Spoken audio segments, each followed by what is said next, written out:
Uh,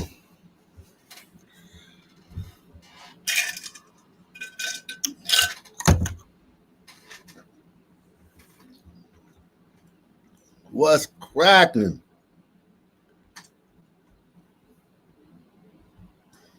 What's cracking? What's cracking? He said, RIP DVK, man. RIP DVK.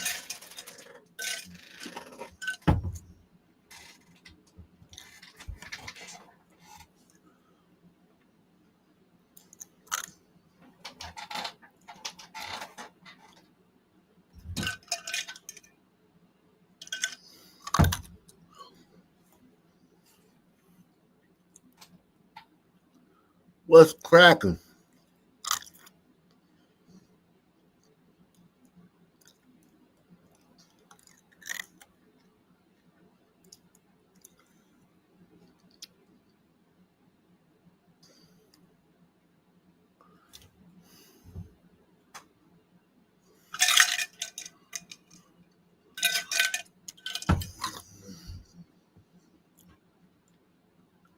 Yo, we got a great show for you guys, man. Great show tonight, man.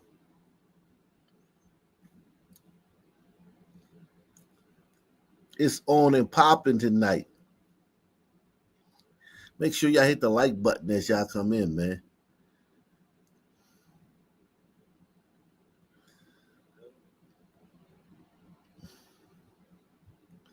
Hit the like button as y'all come in, man. Hit that like button.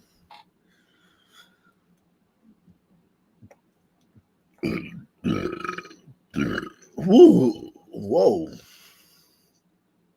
Hit that like button. Salute to everybody out there, man. Everybody, man, continue to hit that like button, man. Share this video, man, on social media, man. They ain't talking about this, man. The niggas only talk about the big stories, man. Okay? Niggas got black fatigue, man. They can't keep up with all this shit, man. They can't keep up with all this shit. It's too much shit. The nigga community is too much shit. Okay? It's too much.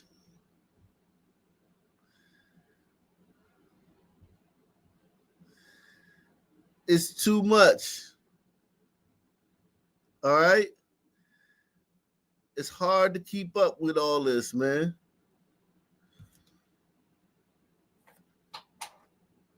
But the big story on Action News tonight is breaking right now. The investigation into a shooting at a West.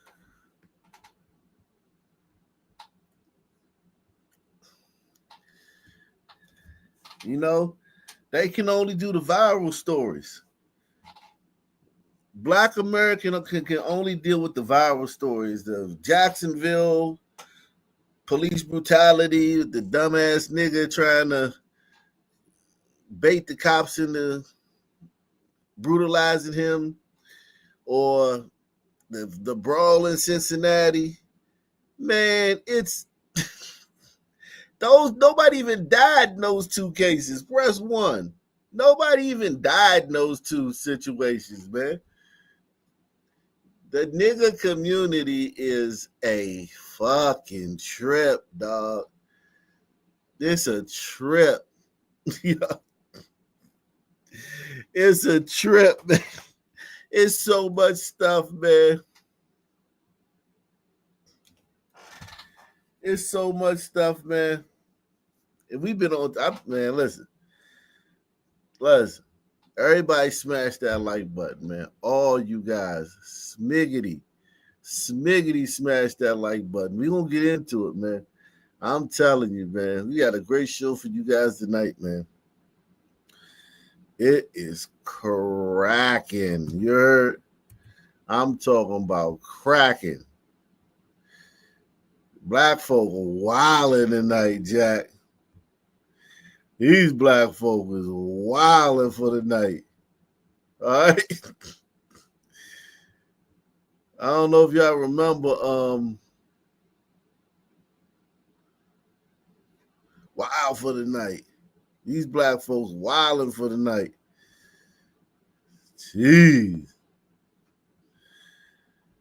I ain't gonna lie to you, man.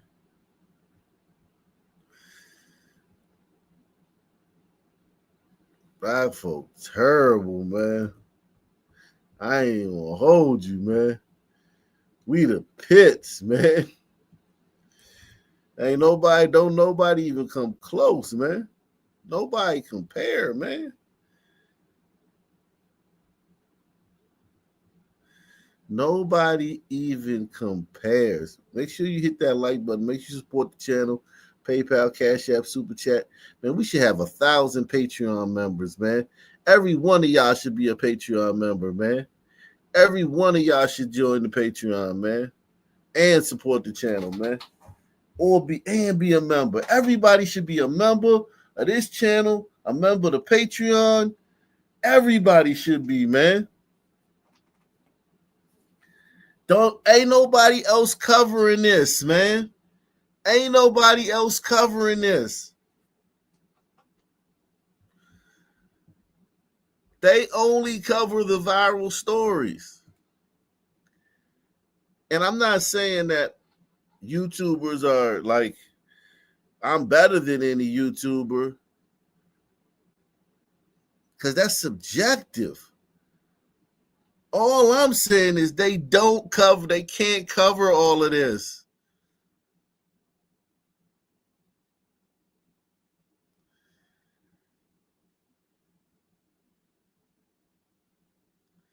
They can't cover all this.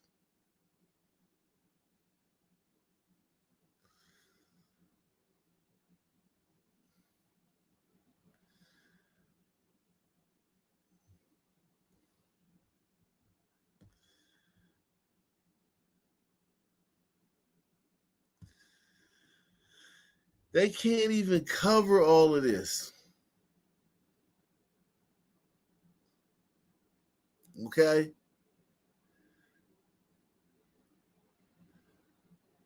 Hey, man, if you can't hit the like button, man, you don't need to be a moderator, man. Straight up, man. If you can't hit the like button because I burped, you don't need to be a moderator, man. That's facts. That's real, Jack. You supposed to know you're gonna like the show before the show even start. You supposed to know you're gonna like it. You waiting around to see if you're gonna like it.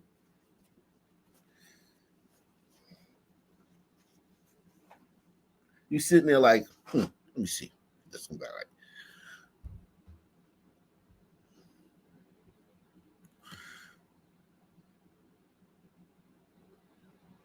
Yeah, let me make KB Killer a mod, man. Yeah, man.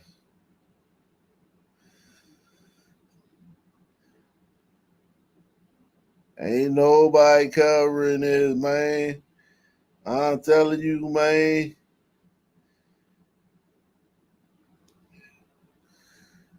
I'm telling you, man.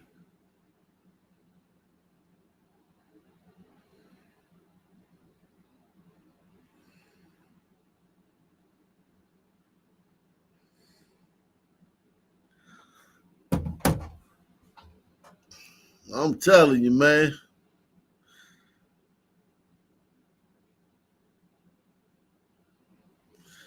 Yeah, man. We the only ones covering this. Here we go, man. Here we go. Salute to everybody. Everybody. But the big story on Action News tonight is breaking right now. The investigation into a shooting at a West Philadelphia rec center. Chopper 6 overhead in the minutes after police say someone fired several shots here at the Christie Rec Center at 56th and Christian Streets. Tonight we know at least 4 people. I bet you they begged for that rec center and said, if you give us this rec center, the reason we killing each other is because we don't have a rec center. White man. White man, build us a rec center, and that will cut down on crime. Press 1. I guarantee you these niggas said, Mr. White Man, if you give us this rec center, it will cut down on crime. The reason our kids is killing each other because they ain't got nothing to do, Mr. White Man. And if you give our kids a rec center, you'll help fix what you did because this is all your fault because of systematic institutions and slavery and the prison to school pipeline.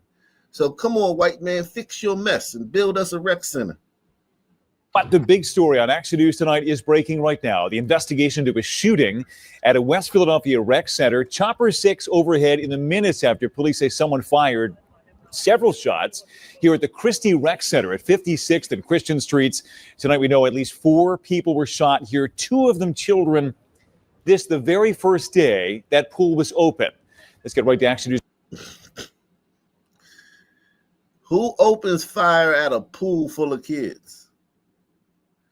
And don't got to worry about every black YouTuber reporting on it.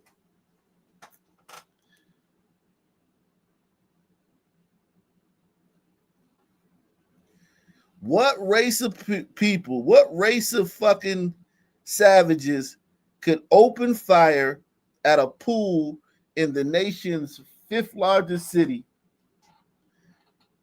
hit a bunch of kids, and not every fucking YouTuber of that race covering it? Not every fucking YouTuber of that race covering it. Not every fucking IG, Instagram account of that race that do news covering it. Not every fucking TikToker that got something to say about every fucking thing every 5 seconds not covering it. Blacks, because it's so much. It's too much. Wait till we get to the rest of the stories for tonight. Just tonight. It's too much stuff going on in the nigga community.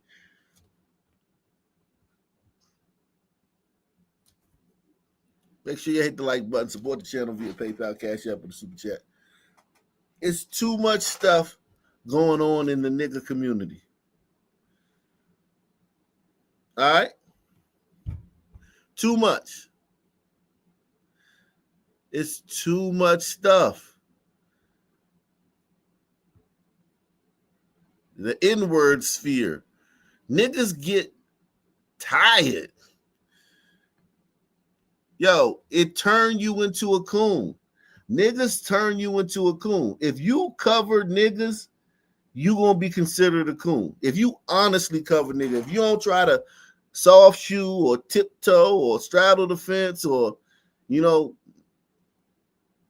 make sure you keep your black friends. If you just cover the nigga community, honestly, you gonna be a coon. You gonna be a content creator. Like me, I'm a content creator. Reporter Brianna Smith live at the scene. Brianna, the mayor and police commissioner just spoke. What did you learn from that?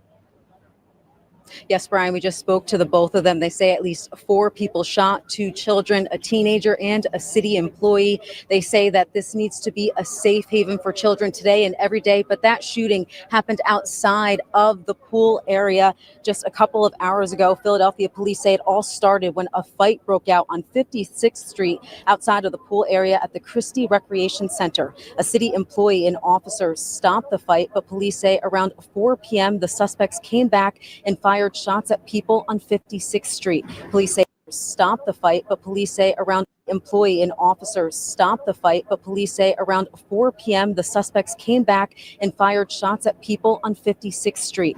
City employee and officers stopped the fight, but police say around 4 p.m. the suspects came back and fired shots at people on 56th Street. Police say a 10-year-old and 11-year-old were grazed by a bullet and are in stable condition. Another person between the ages of 17 and 20 was shot multiple times and in critical condition. And the staff employee has grazed wounds, but he was here talking before going to the hospital, and he's expected to be okay. Now, Commissioner Kevin Bethel says they have a lot of investigating to do to find those responsible. He also mentioned he grew up in this area and went to this pool, and it was always a safe place. There are boundaries. And if they don't set the boundaries, then we will set them for them. as the mayor indicated, then we will set the boundaries. We're going to do everything in our power to bring those individuals who put our children in harm's way, put any of us in harm's way, but particularly our defenseless children in harm's way, or here at the pool, to have a good time. Only they have to their parents have to pick them up at the hospital. Who does that? And we also spoke to a witness who says he was down the street. Does that? Does that? Who does that? Who does that? Who does that? Who does that? Who does that? Who does that? Who does that? Who does that? They have a good time. Only they have to their parents have to pick them up at the hospital. Who does that?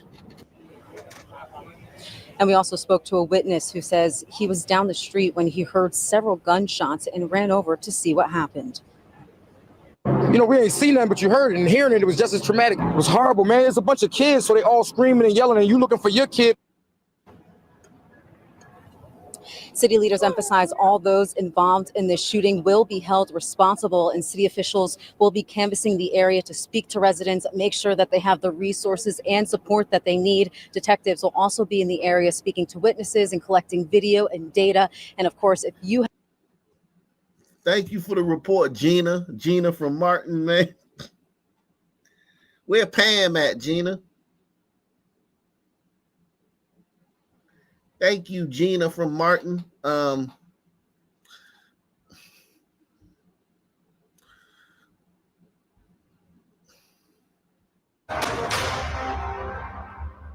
tired of thoughts and prayers at moments like this. That's my man right here, man. It's my man, y'all. Y'all know that's my man, man. Press 1. That's my favorite man in the country right here, man. She had homicides down 29% just a few months ago, man. A few months ago, man, she was doing a great job, man. Then the nigga kids got let out for school for the summer. You know, all hell broke loose.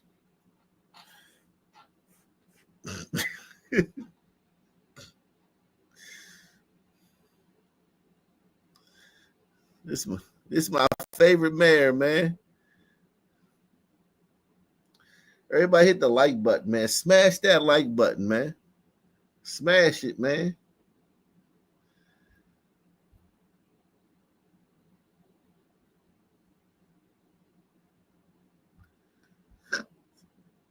Smash it.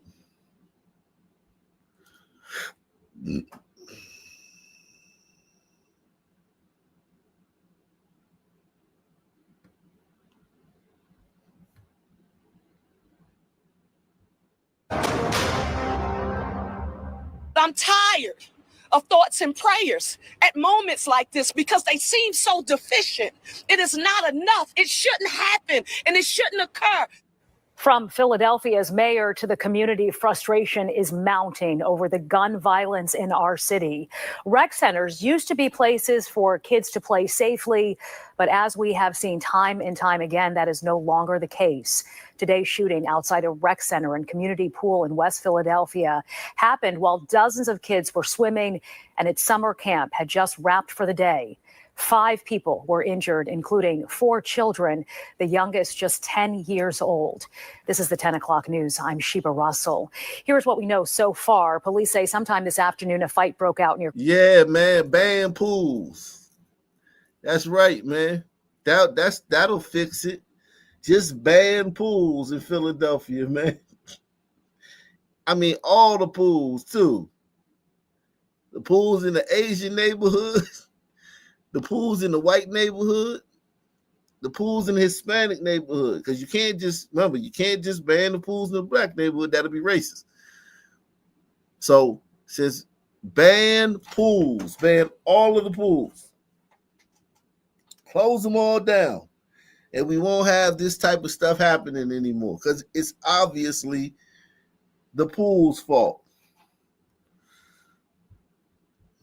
Had just wrapped for the day. 5 people were injured, including 4 children, the youngest just 10 years old. This is the 10 o'clock news. I'm Sheba Russell. Here's what we know so far. Police say sometime this afternoon, a fight broke out near Christie Rec Center. It was broken up, but then the people involved in that fight returned to the area and opened fire. 2 young children, 10 and 11 years old, were grazed by bullets. 2 teenagers, both 16 years old, are also recovering tonight.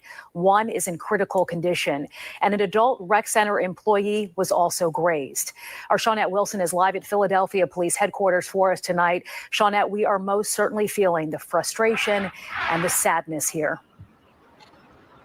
And Sheba, this was the first day that this pool was open, the first chance that these kids had to be there and swim around. It was just filled. That's crazy.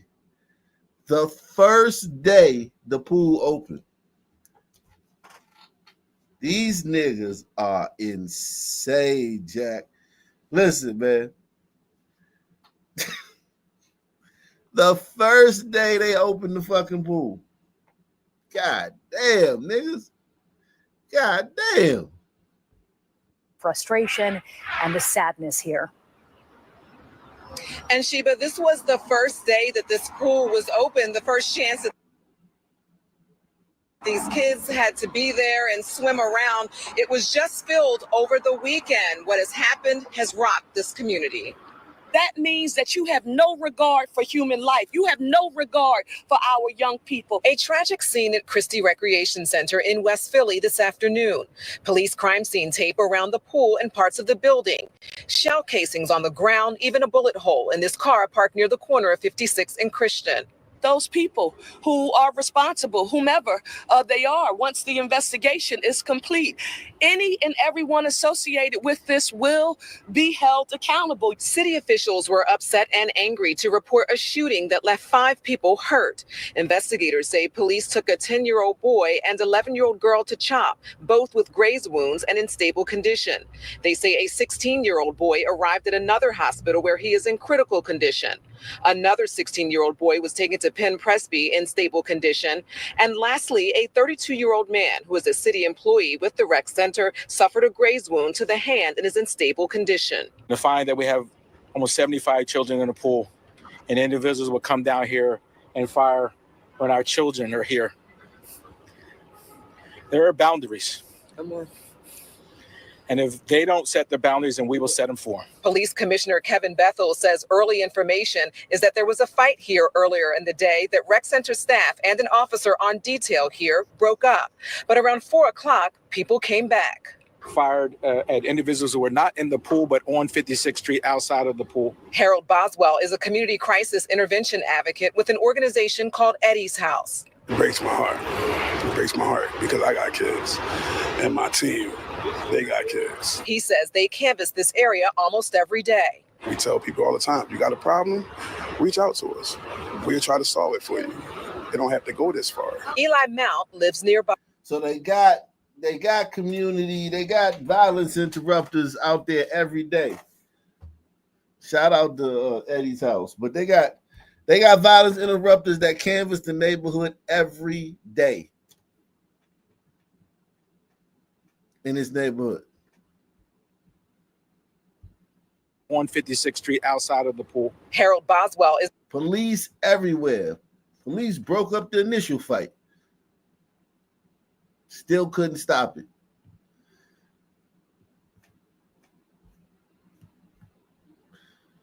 And listen, this is just one thing that happened today in the inward sphere, in the Negro fucking nasium. So much more has happened today, and we're gonna get into it. Make sure you support the channel via PayPal, Cash App, or the Super Chat.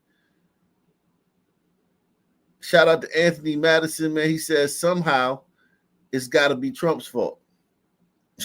Jesus Christ. a community crisis intervention advocate with an organization called Eddie's House. It breaks my heart. It breaks my heart because I got kids and my team, they got kids. He says they canvass this area almost every day. We tell people all the time, you got a problem, reach out to us. We'll try to solve it for you. They It don't have to go this far. Eli Mount lives nearby. Why kids can't just come here and have fun? Besides, somebody coming here and start shooting at people. And police tell us they have a lot of video to look at for clues. Of course, the rec center has cameras. They also went into a convenience store on the corner of Sheba to get video from their cameras. They're asking anyone who has information about this shooting to call 215-686-TIPS. And just from the community here, this is, I want to be clear, not information confirmed by police, Sheba, but on the scene today, a lot of people in the community were saying that this had something to do with an argument over a girl. Again, not confirmed by police, but on the scene today, a lot of people in the community were saying that this had something to do with an argument over a girl. Again, confirmed by police, Sheba, but on the scene today, a lot of people in the community were saying that this had something to do with an argument over a girl. But on the scene today, a lot of people in the community were saying that this had something to do with an argument over a girl. Again, not. Hit the like button, man. Smash the like button, man. Disrespected me. Disrespected it did me.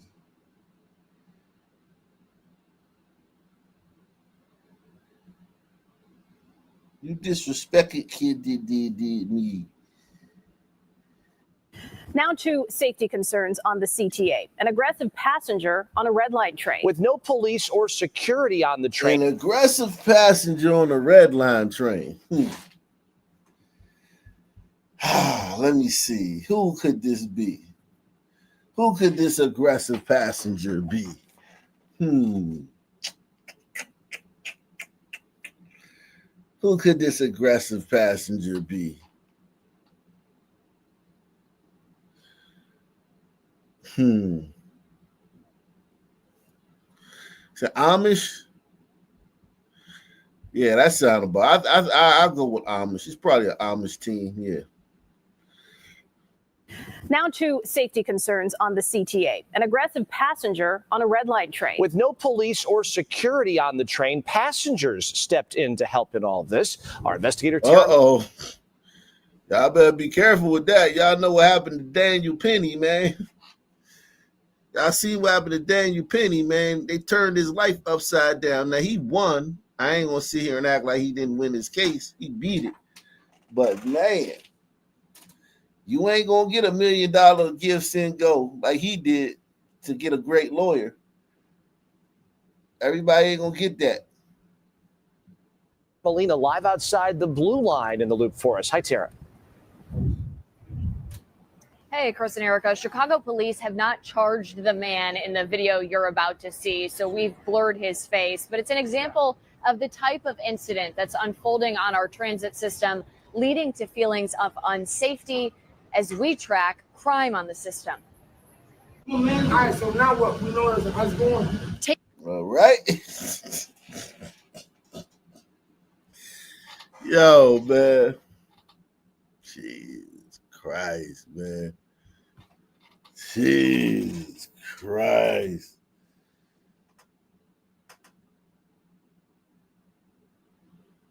Y'all like Tara Molina? Tara Molina, you should have seen her 7 years ago, man. She was fine. She getting long in the tooth now. The wall is approaching Tara Molina, but Tara Molina is she was fine as Frog had a few years ago. The wall is on its way, man. Man, I like Tara, man.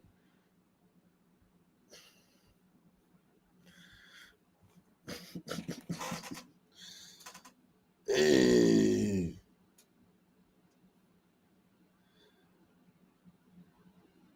Man.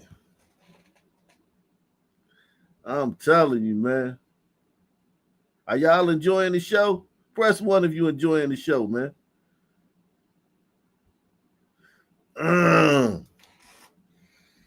What we know is us going. Take a look at your screen. This is the incident on a red line train this morning. A man agitated, walking through train cars, threatening passengers, confronting some aggressively, trying to instigate fights. With no police or security present, other passengers step in to try to stop him. Our producer took this video. These dudes gonna be all right. If they could rip him limb from limb. And they black, so they'd be all right. As long as no white man try to restrain them, everything cool, man. I thought a white man had tried to restrain them. It was some niggas. Oh, yeah, ain't nothing to see here. All right, so now what? We know how's it going. Take a look at your screen. This is the incident on a red line train this morning. A man agitated, walking through train cars, threatening passengers, confronting some aggressively, trying to instigate fights. With no police or security present, other passengers step in to try to stop him. Our producer took this video and says those passengers stepped in to protect her. When people see the law not being enforced on the CTA, it certainly makes people not want to ride the CTA. That's Alderman Bill Conway. He watched those videos and, as a member of the Transportation Committee, is leading calls to address service and blight on the system. Calling this an example of the incidents on our transit system that are far too common and are keeping people from riding the trains. Looking at those videos as somebody that was a prosecutor for a long time in this city, it looks like it may have risen to the level of misdemeanor assault. You see Chicago police step in and detain him once the man is off the train, but they've confirmed to us he wasn't arrested or charged because he didn't break any laws. I ride the CTA daily. That nigga didn't get arrested. Think about how full the jails is. The jails are teeming with niggas. I'm talking about overflowing. And this dude didn't even get arrested. Think about if they arrested everybody that needed to be arrested. Think about if the system worked to the letter of the law. What do you think would happen if the system worked to the letter of the law? I'm talking about just straight up letter of the law.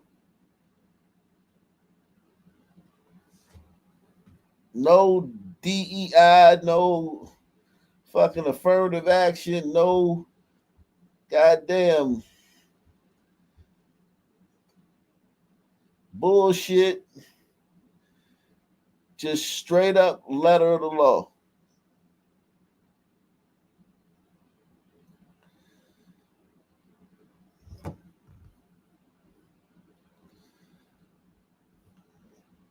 He wasn't arrested or charged because he didn't break any laws. I ride the CTA daily, multiple times a day. That's acting president of the CTA, Nora Learson, and this is her first time speaking at a transportation committee meeting. I requested an interview with her on safety concerns, sharing this. Why is a woman the head of the CTA? Oh, yeah, that's right. A woman is the head of every goddamn thing. Incident with her office. I was told she didn't have time to talk to me after this meeting, and in part, quote, if you see something suspicious, report it to a bus operator or while on a train. Utilize the passenger intercom unit located under the blue light in every rail car that enables you to speak directly to the train's operator. CPD resources are dedicated to improving safety on CTA. Mayor Brandon Johnson talked about adding social workers and outreach teams to the transit system last week to address issues. I'm going to do whatever is necessary to bring the full force of government to make sure that families and riders have a comfortable ride on our transportation system. But Conway says what's really needed? Having additional law enforcement presence on the CTA, I believe, will fully pay for itself in terms of increased ridership. Coming up at 6, we're taking a closer look at crime numbers on our transit system, and we're focusing in on the CTA red line. But you can read the full statement that the CTA sent us for this story. It's up on our website right now. Reporting live in the loop, I'm Tara Molina, CBS News Chicago investigators. Okay, Tara, thanks.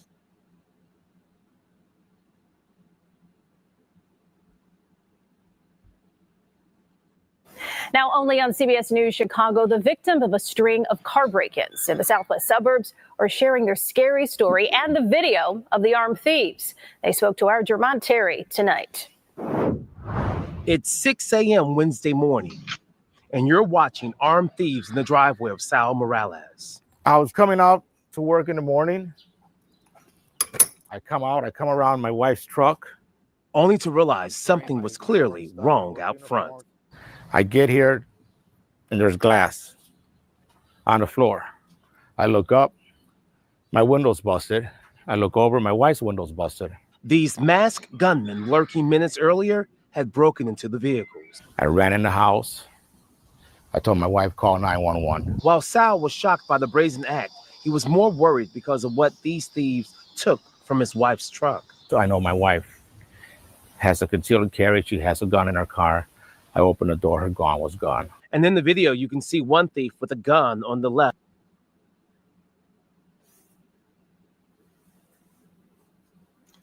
Oh, man.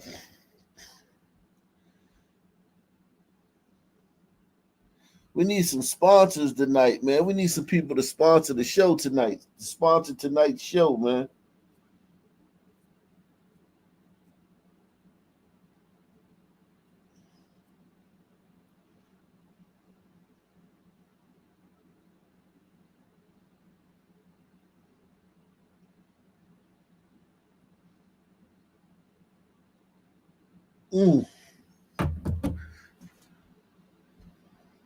Who could that be? Who could that be?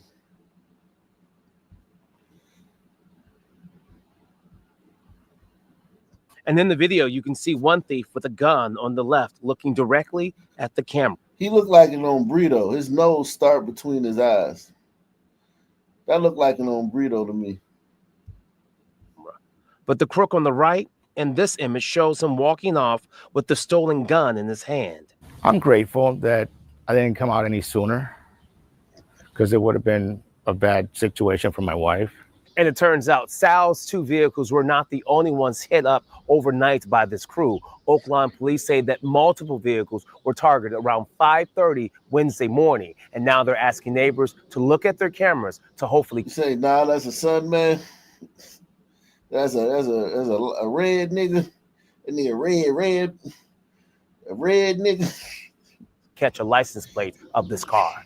This is the car Oakland police is looking for. Take a listen to how many cars police told Sal were hit up. She said that they had numerous, about 30 reports. As police search for the armed duo, Sal and his neighbors are worried this crew will strike again and question if they're really looking to come into homes next since they're packing. Shortly after that happened, one of my neighbors was walking by. So if people would have been walking by any earlier, he would have confronted them. He probably would have got shot. Sal just wants them caught before they come across the wrong people. In Oakland, Jamont Terry, CBS News, Chicago. Hey.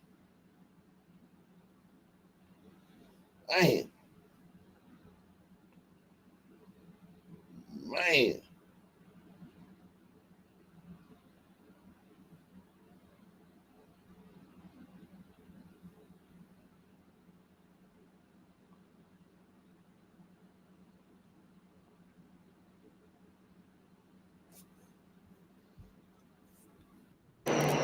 Downtown Friday night unfolded right outside a busy nightclub called Love on 4th. A resident who doesn't want to be identified for safety reasons says she called 311, the city's non-emergency number, to complain about noise and crowds outside the club just before midnight Friday. The fact that, people just want to walk by on the sidewalk and can't do it is a problem, and that is 100% related to love. She tells Local 12 it's one of several attempts she's made to get the city to address issues there. Often I will be told we already have several calls to that intersection. That's what happened at midnight Friday night. The woman shared videos from June 22nd showing a crowd of people on the sidewalk and pouring into the street. Loud music outside, cars parking illegally throughout the intersection, crowds gathering when the club closes. She also shared a photo of a car parked on the sidewalk and says it happens often. The woman says on Friday, temporary fencing blocked much of the sidewalk, making it hard for anyone to get by. Following the violence Friday, managers at her apartment complex emailed residents saying they're working closely with local authorities and 3CDC to address ongoing safety concerns in the surrounding area, including those related to nearby nightlife establishments.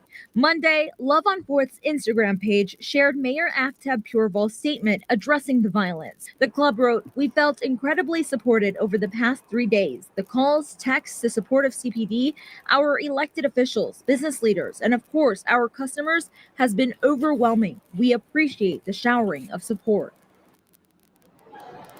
And I have made attempts to reach the owner of Love on 4th, but at this point have not heard back. I also reached out to Cincinnati police to try and figure out.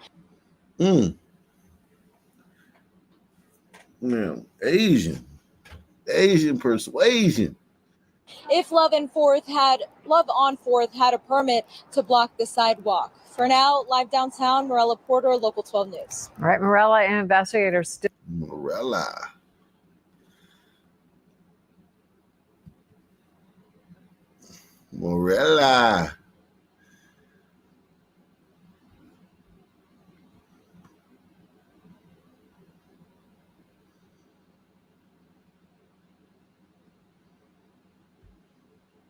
There are new arrests in the fight on 4th Street in Cincinnati that's made headlines nationwide. Yeah, Police Chief Teresa Thigi says there are 5 warrants for specific people, but only 2 are in custody so far. And those 2 would be 34-year-old Montanez Merriweather and 24-year-old Dekyra Vernon. They are both charged with felonious assault and aggravated rioting. Merriweather has a criminal history, including being found guilty of possession of a stolen... That nigga's name is Montanez. Montanez and Dekyra. Jesus Christ.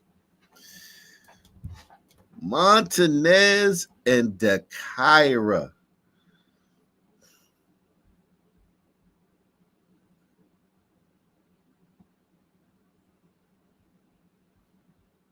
Firearm and aggravated robbery.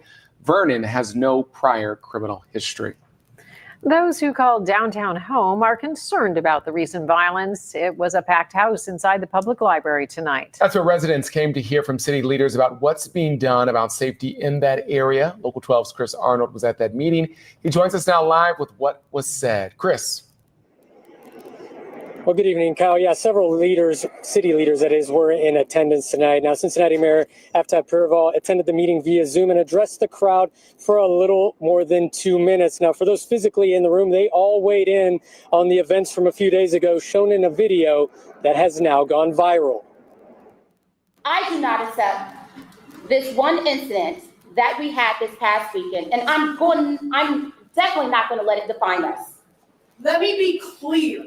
Crystal clear. That was a violent encounter. It makes me sick to watch it over and over again. Well, while the city leaders did address the events from this past week, and the meeting itself really focused on what they are doing right now and what they look to do when addressing public safety. The city manager started off by talking about Act for Cincy, which is a collaborative community-driven strategy to prevent violence, namely gun violence in the city. Now, the chief walked the crowd through the crime data from the Central Business District. She says numbers are up in some areas, but one slide showed mentioned that calls in the Central Business District have declined in 2025 compared to the same time last year. Now, the chief and mayor both pointed to the positive impact of their new street crime task force.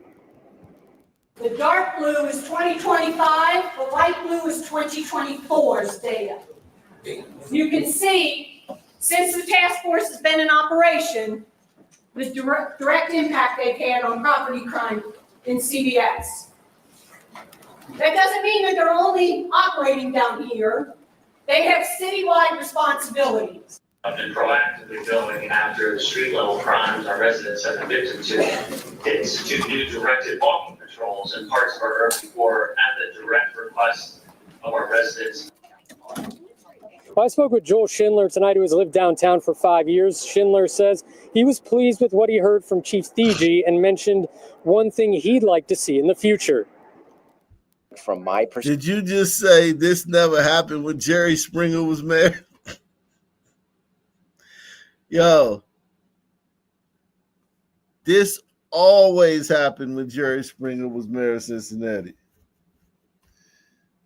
He couldn't even control his damn show. They was fighting on his damn show all the damn time. This dude said this never happened when Jerry Springer was the mayor of Cincinnati. That's crazy, man.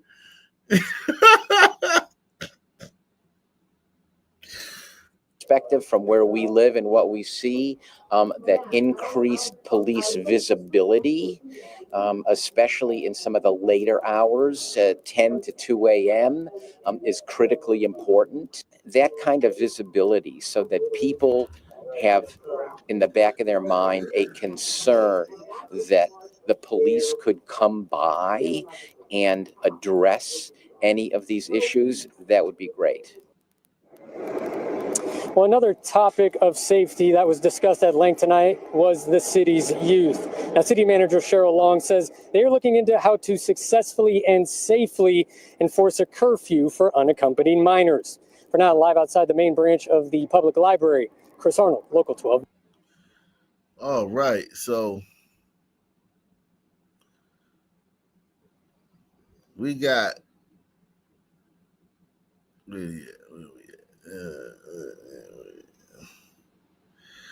we got the city councilwoman, man. City councilwoman Victoria Parks, man. She had some thoughts about the downtown beatdown, man. She got some thoughts, man. And they're very professional, man. They're very professional and becoming of a city elected official. I want to tell you that. Her comments are very professional and very becoming of a city official. Press 1.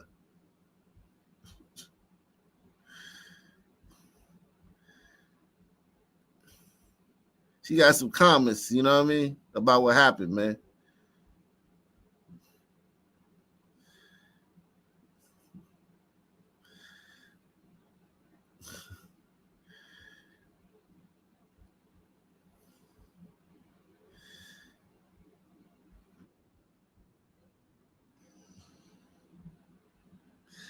She got some comments. She got some comments, man.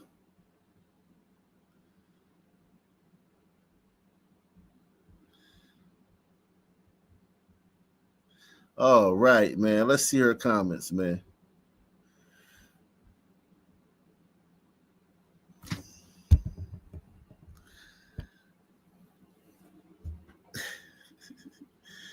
He said they begged for that beatdown. I'm grateful for the whole story.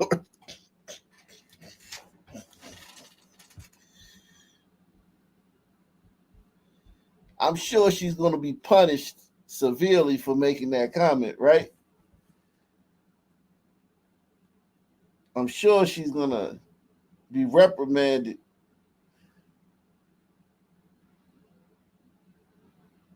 And punished for that, man.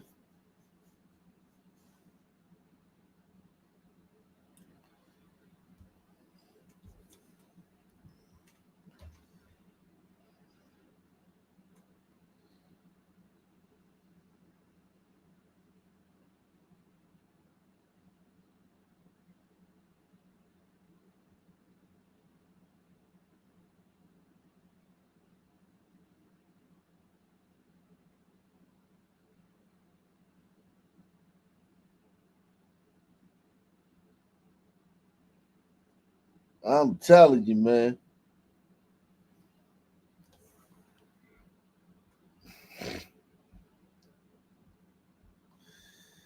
Eesh. Yikes, man. Yikes.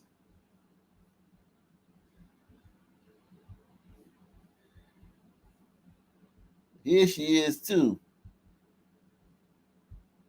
Another way to improve public safety is to provide for people's general welfare. Okay, so she gonna educate us on how to stop niggas from kicking white people's asses downtown. That's good, man. I'll give her that, man. I really appreciate that, man. Salute to you, sister, man. Explain to us how we can stop niggas from attacking white people downtown Cincinnati. Another way to improve public safety is to provide for people's general welfare. That is why I'm proud to have supported the Affordable Housing Trust Fund. When people have housing, safe jobs, food to eat, and look forward to the future, they're very less likely to be involved in gun violence. So we gotta give these niggas a house. We gotta give Montanez and DeKyra a house, y'all. That's all we gotta do, man. Very simple, man. It's very simple, guys. If you want to stop the violence in downtown Cincinnati,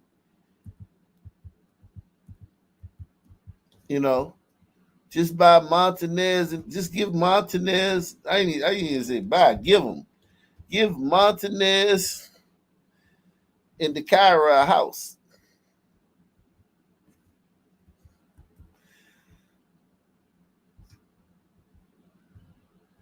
You know? And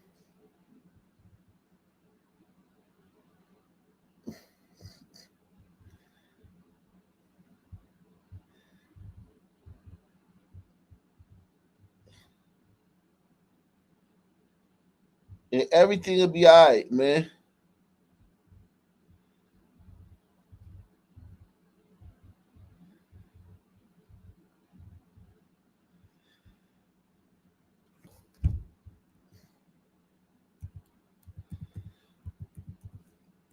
That's crazy, man. You know what, man? Now that I think about it, man,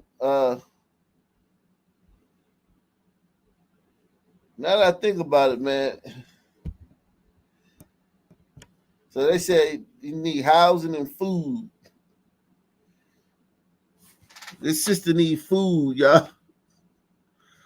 Salute to Deluxe 247, aka Cal Ripken, aka the real MVP, coming through once again for the 1,000th night in a row, supporting the channel. Salute to Pamela Henderson, coming through again, supporting the channel. Shout out to Pamela Henderson.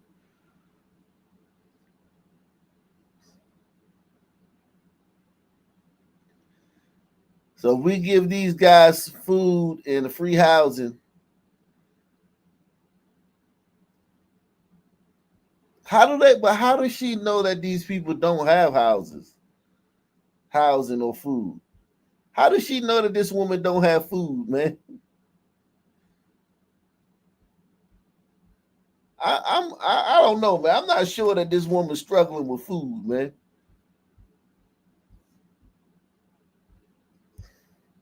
I ain't gonna lie, man. I don't know about that, Victoria, city councilwoman. I don't know about that, Victoria. Another way to improve public safety is to provide for people's general welfare. That is why I'm proud to have supported the Affordable Housing Trust Fund. When people have housing, safe jobs, food to eat, and look forward to the future, they're very less likely to be involved in gun violence. Another way. Well, Victoria's got it all figured out, man. We can stop worrying about it, man. We can stop worrying about the black crime problem, y'all. Victoria's got it all figured out.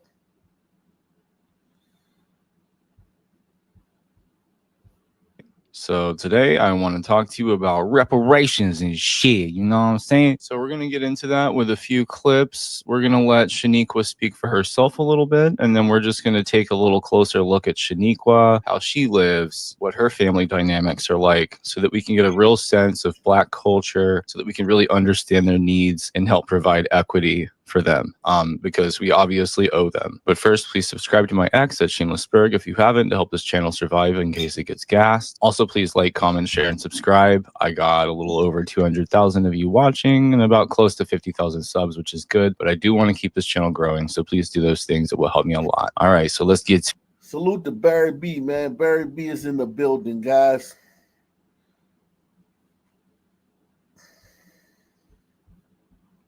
doing shit, you know what I'm saying? A duty to repair. So let's make it clear. Good luck making anything clear, Shaniqua, but please do proceed. There is a debt that does exist. This country has taken so much from Black folks and has a debt it owes. We have paid you an unbelievable amount of welfare. Each Black person in this country in their lifetime will cost us $750,000 per capita. By the way, per capita means each of you. This makes all of you a massive money pit, not a contribution to society. We're not benefiting from having you. If that were not enough, you take a disproportionate amount of shit from us through crime. And you take more from each other than any of us take from each other, including your lives. But please do go on about how you bear no responsibility for your life outcomes. Because for over 400 years into this very day, this country has stolen Black labor, Black lives, Black futures.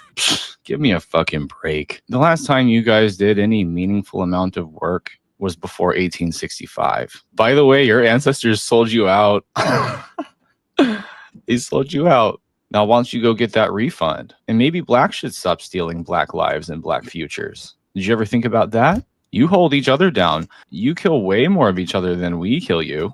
And I'm really just tired of hearing your crocodile tears, Shaniqua, and so is everyone else.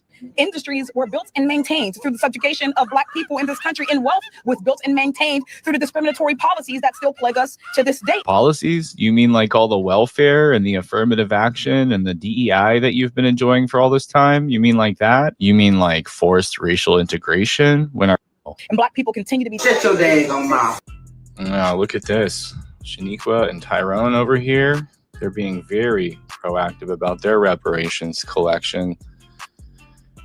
Just, it's so brazen. And of course, no one's doing anything because no one does. And we're going to just keep dealing with this.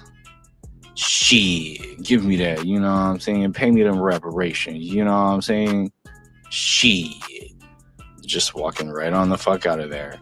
And just because nobody's stopping them, they feel entitled to do this, obviously. I see. This is why Shaniqua was in such a hurry. I mean, look at that. Her crotch is on fire, apparently. What the fuck? I just don't like dark things. Your child didn't pay for that. I didn't charge him for it. What you talking about? The thing in his hand, I didn't charge him for it. No, you got to come back. He got to come back here and pay for it, or you got to come back. No, I ain't finna pay you nothing, you know what I'm saying? Yeah. I ain't got I ain't got no reason to steal that shit, you know what I'm saying? My daughter stole something the other day, man. I think it was like a couple weeks ago. My daughter stole something. I was at the self-checkout, checking, thought I paid for all the stuff. We get out to the car, and my daughter, like, she pulled some shit out. I was like, what the hell? I said, where the fuck you get that from? I was like, oh, shit. I was like, man, I'd already buckled her in her seat. I'm like, I don't feel like I'm buckling her, taking her back in the car in the store. Fuck that shit. So we just left. I was like, we just left, man. I said, fuck that shit.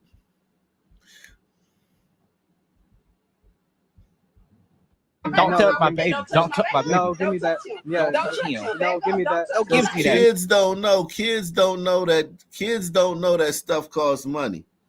Kids don't know. They don't know. They just in the store. They don't understand that you have to pay for the stuff. So she just walked out with the shit.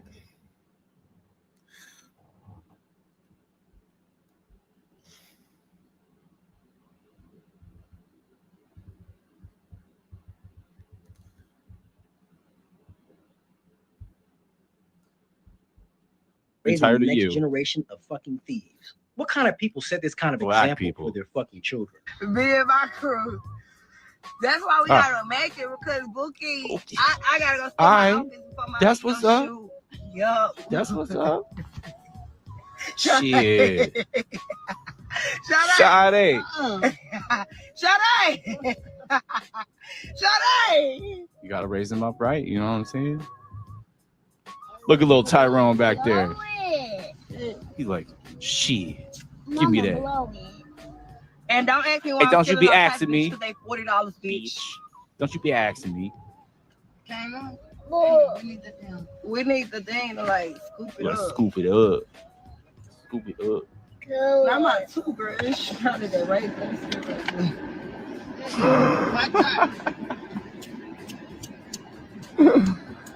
Oh. Came on. Oh, you go, girl. Uh-oh. Looks like that's not the only thing that got caught on fire. Look at this. Look at this Shanae over here.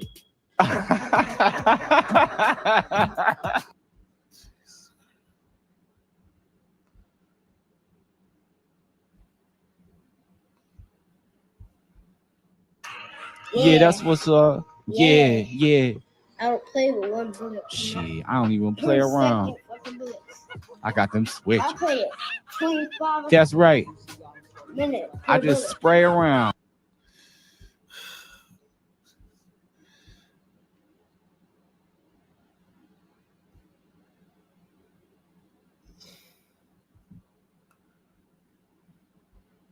Let's get it. The governor is going to come out along with that white boy was talking shit, man. We about to don't worry, blacks. I got him. I got that white boy for talking shit. Custody and charged with 2 counts of capital murder in this weekend's double homicide in Devil's Den State Park. State police have just announced the arrest of this man, 28-year-old James Andrew McGann of Springdale. He is charged in the killings of Clinton and Kristen Brink, who were stabbed to death in front of their 9- and 7-year-old daughters Saturday as the family hiked through the park. McGann was arrested by state police just before 5 o'clock this afternoon at a hair salon in Springdale. Governor Sanders joined State Police Colonel Mike Hager to announce the arrest during a news conference in Lowell that you saw here on Channel 7. Take a listen. You commit a violent, senseless act here in our state, our law enforcement will hunt you down and bring you to justice, because that's what the people of Arkansas frankly deserve. That's what they've asked for. And that's what this team has been able to deliver this week. The collaboration between state police and other local law enforcement agencies, our federal partners, has been second to none. I also want to thank our media partners for helping us distribute important information during these past few days. Because of their hard work and investigative skill, we were able to take a monster off the streets and bring relief to Clinton and Kristen's precious girls.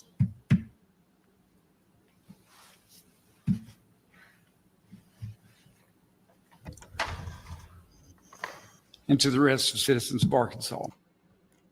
Well, an emotional moment for Colonel Mike Hager of Arkansas State Police as they announce that arrest tonight. Channel 7's Daniela DeHogany joins us now. You were working. Damn, yo. Usually you can't see up a white man nostrils, man. It's a different type of white dude, man. You can see straight up his nose, man. Case closed, man.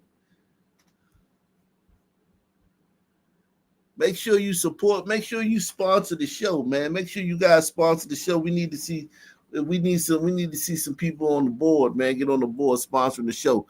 Some new people would be nice, man. Let's see if we can get like 5 new sponsors, man, in the next, few minutes, man. Let's see if we get 5 new people to sponsor the show, man. To sponsor this news, man, we can use, man. Too bad we gotta ask for it, but still, it's okay though, man. We gotta get it, man. Support the channel, guys.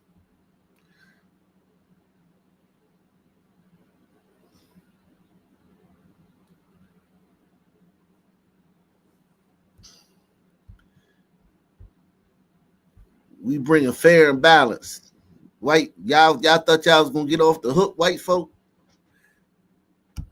Saturday when this crime happened. You've been up to Devil's Den State Park walk us back through what's happened the last couple of days. Sure, Chris. Well, it all started as a simple family hike at Devil's Den State Park, but by the end of that trail, Clinton and Kristen Brink were dead, their 2 daughters left behind. Here's a look at how the investigation unfolded from the moment the tragedy happened to the arrest just made today. Saturday, July the 27th, Clinton and Kristen Brink of Prairie Grove were hiking with their 2 young daughters when they were brutally attacked and killed. The children survived. Now on Sunday... See, this is the thing, man. You going hiking in the woods? What if a bear or a fucking mountain lion? That's irresponsible, man. And I know the dad, I'm not talking about the mom, but for the dad, you taking your 2 daughters and your wife. And listen, man, anything can happen. You going into the fucking woods with your 2 daughters and your wife, and you don't have nothing to protect yourself from a mountain lion, from a bear, from fucking Biff, from fucking Back to the Future. You ain't got nothing to protect yourself. You thank God this asshole has a soul. He could have killed the 2 little girls.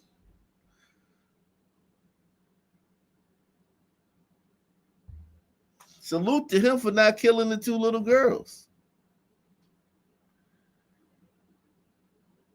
Shout out to Demetrius, man. Demetrius in the building, man. Demetrius in the building. Yeah, coyotes, wolves. You got your daughters, your 2 little girls, and your wife. And you don't have anything to protect yourself.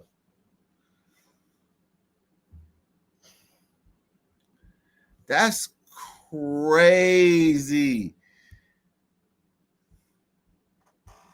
Their 2 young daughters when they were brutally attacked and killed. The children survived. Now on Sunday, state police identified the couple and confirmed the case as was being investigated as a double homicide. Monday, authorities released a suspect sketch. Tuesday, authorities released surveillance images from the park of the suspect. And Wednesday, 28-year-old James McGann of Springdale was arrested and charged with 2 counts of capital murder. He was taken into custody without incident. The Brink's family says Clinton and Kristen Brink died protecting their girls, and they want justice. Now, some additional info tonight, Chris. There was video from Lupita's salon in a Facebook video posted by Adriana. Let's take a look at that real quick. It was posted on her Facebook page. She was apparently in the process of cutting McGann's hair. She saved the pieces of hair from him, gave it to authorities. They're picking it up right there. Now, outside. Okay, let me stop you for a second. So this was the video from outside. This is what we believe was the car that was widely reported in the aftermath of this killing. Investigators said that a car was spotted leaving Devil's Den State Park, a black Mazda with tape over its license plate, and we believe this may be that suspect car, Danielle. We believe that is the one, the 4-door Mazda black, as you can see right out there. Now, we also do believe that he was about to start a school year at a school. We don't know which school yet. He is from Oklahoma, just moved here recently. McGann. Okay, you spent yesterday up in the Devil's Den State Park area and into Fayetteville. This is a very popular spot for people in that part of our state, a beautiful state park. What was the feeling among people up there as long as they knew that a killer was still on the loose? Well, Chris, I have hiked that park myself several times, more than I can count. And it was packed with people when I used to go hiking there. It was packed on the weekends. It was when the weather was good.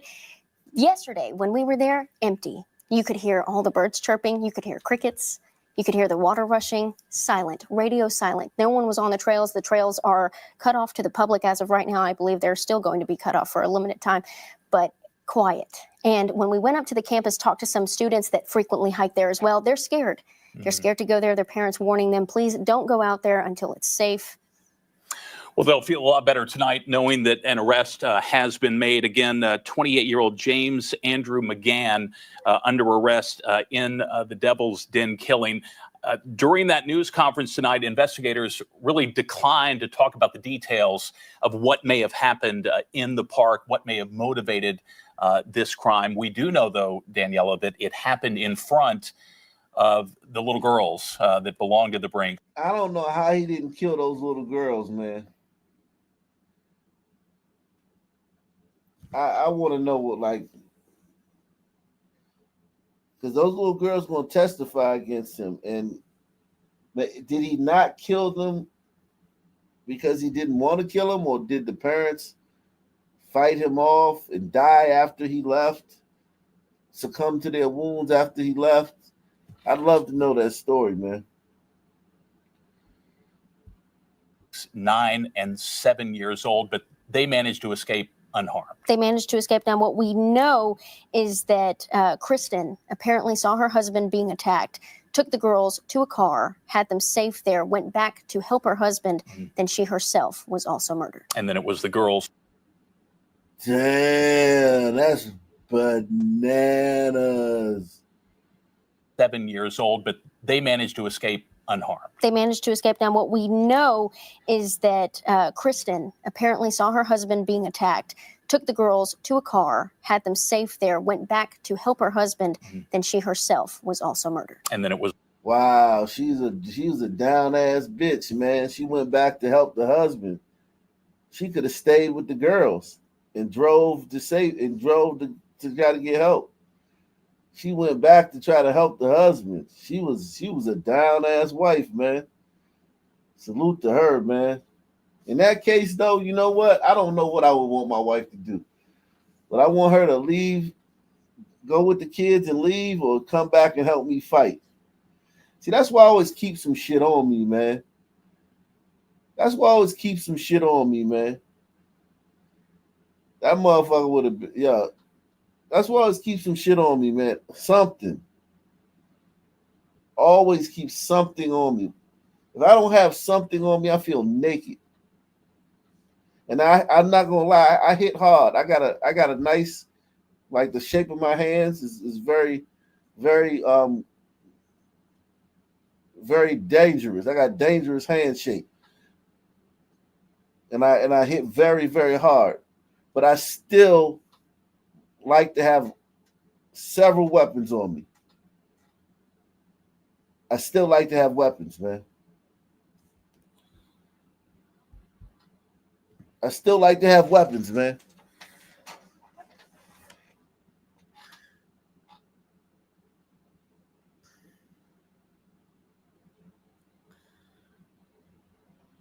You know what I mean? I still like to have weapons. And if I don't have one on, I feel naked, man. Because something like that could happen, man. Somebody just run. This dude could be buff. This dude could be like an MMA. This dude he could do MMA on every weekend. He could be an ex-MMA fighter. Run up on you and shit. And you can't really, he could know Brazilian jiu-jitsu. He could be a kickboxer. He could be a boxer. You don't know what the fuck. Who the fuck running up on you? He could have a weapon.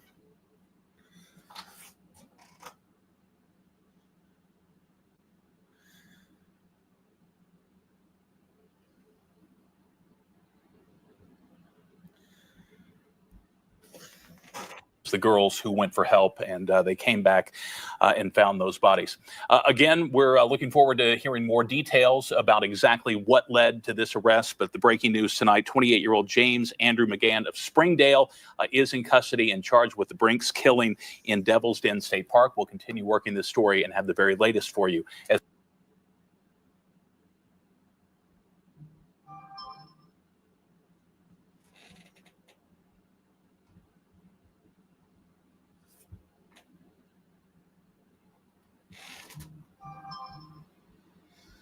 Oh, man.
There we go. No one going.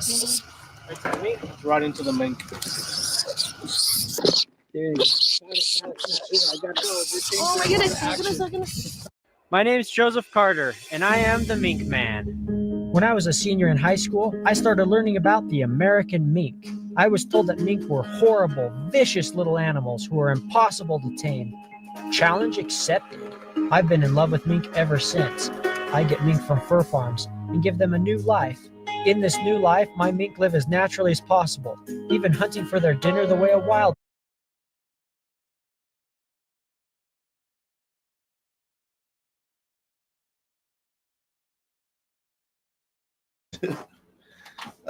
Yeah.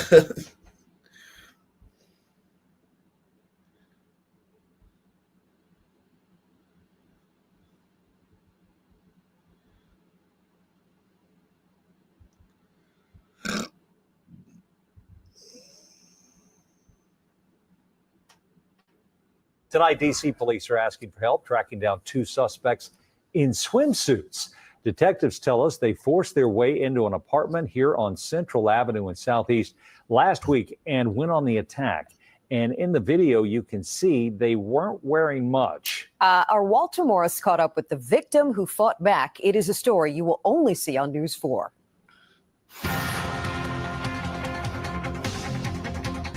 Take a good look. DC cops say they're burglars. These are white girls in Southeast. Yikes. Good look. DC cops say I've been away from DC too long. White girls terrorizing Southeast? That's insane.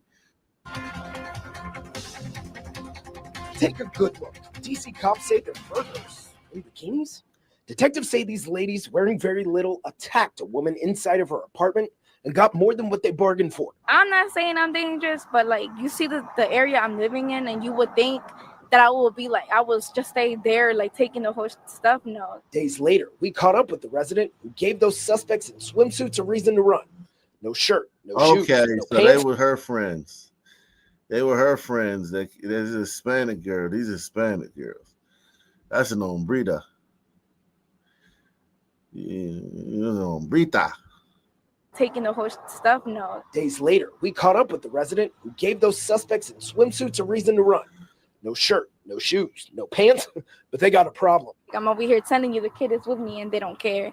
So that's when, I moved over and I grabbed the knife, and that's when I stabbed her with it. Cops say it all went down here on Central Ave Southeast last Thursday. In the video, you can see the twosome in 2 pieces walk up to the building around 7:30. They came and they knocked. She says she opened the door because she thought it was her sister, but it didn't take long to realize they weren't fam. They came to fight. She had a ski mask on.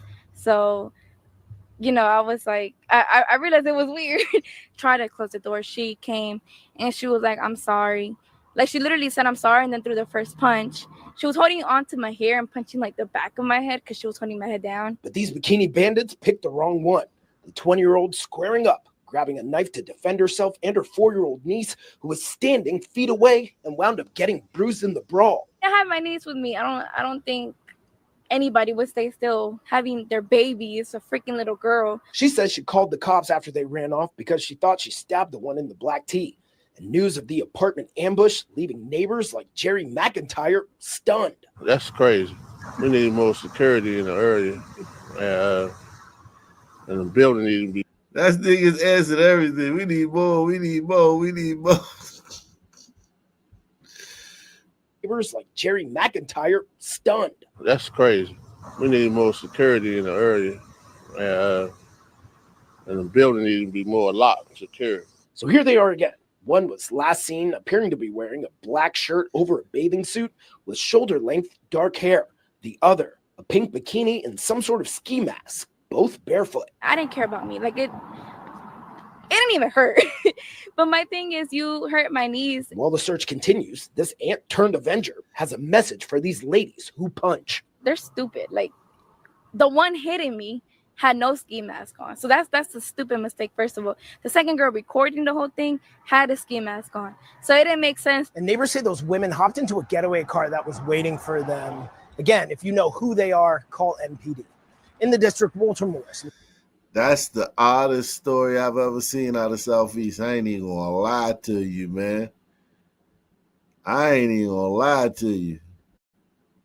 Now we have some new video tonight of some terrifying moments for a local family when their toddler was abducted in the Fair Oaks Mall. It's a story News 4 told you about last week. Fairfax County Police are sharing this new surveillance video. It shows the suspect walk into a children's play area, and moments later, a little girl walked out. Watch closely. He followed shortly behind her and then casually picked her up. He walked out of view and into a nearby store with the little girl in his arms. News 4 obtained a criminal complaint. It said the girl's father was in the play area with her sibling and didn't realize she'd walked out. Wow. Fucking on burritos. Oh, y'all on burritos good for that. Y'all known for that, man. Messing with little kids and shit. Y'all are known for that. Jesus. That's in y'all DNA.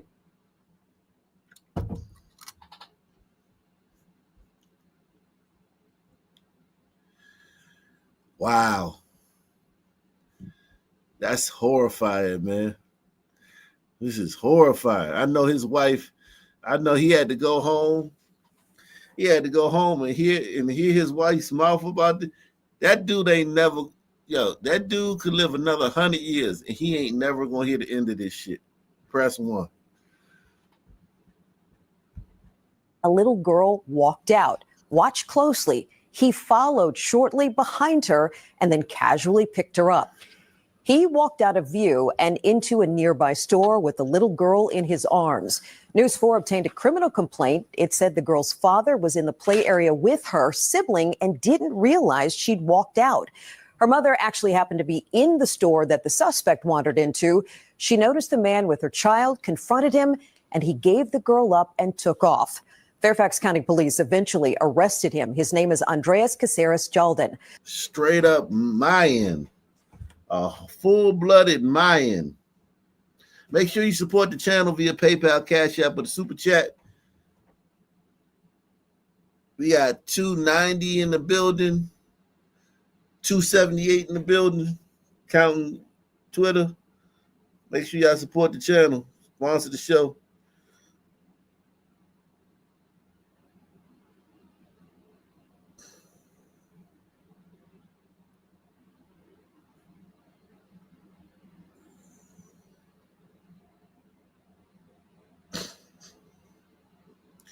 Yeah, man.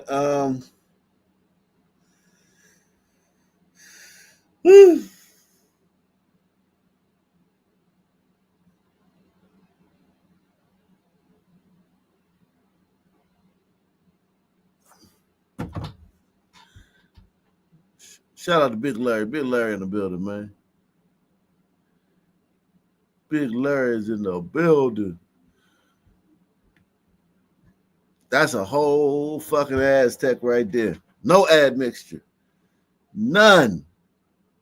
Press 1. No admixture. That's a straight up motherfucker. That's what Columbus saw when he got off the Santa, the Nina, and the Pinta, the Nina, and the Santa Marina, man. That's the first thing Columbus saw, man.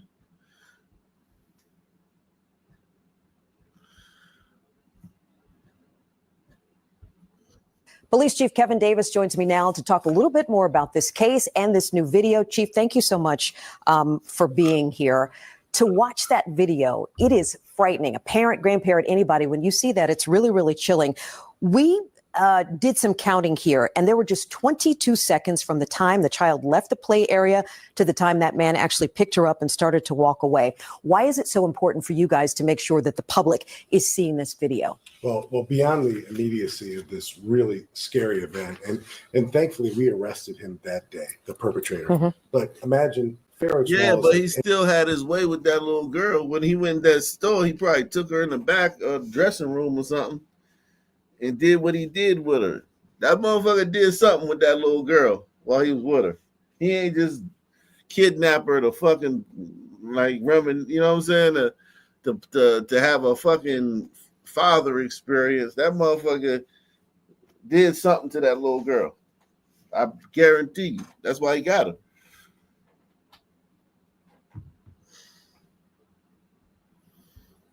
any other mall. And the perpetrator, when he picked her up, he could have gone in 4 different directions. If he didn't go in the direction of the store where the mom was, so she saw him, God knows what would happen. Oh, the mom was in the store. He walked into the store and the mom was in there. Oh, God. Could you imagine this poor husband? I feel so sorry for this husband.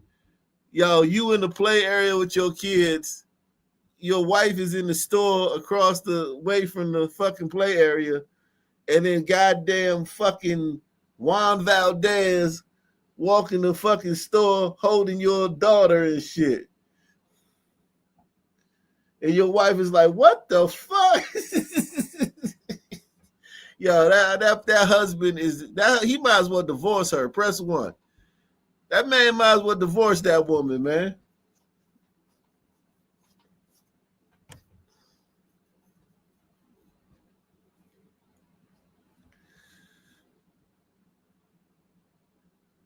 Just go ahead and leave her, man, because you got a life of hell coming. That bitch is gonna fucking talk about this shit every fucking day.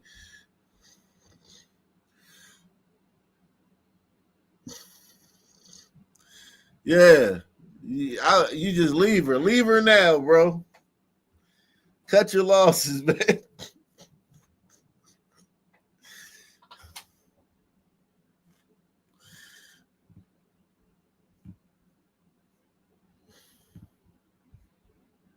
Well, beyond the immediacy of this really scary event, and thankfully we arrested him that day, the perpetrator. But imagine Fair Oaks Mall is like any other mall, and the perpetrator, when he picked her up, he could have gone in 4 different directions. If he didn't go in the direction of the store where the mom was, so she saw him, God knows what would have happened.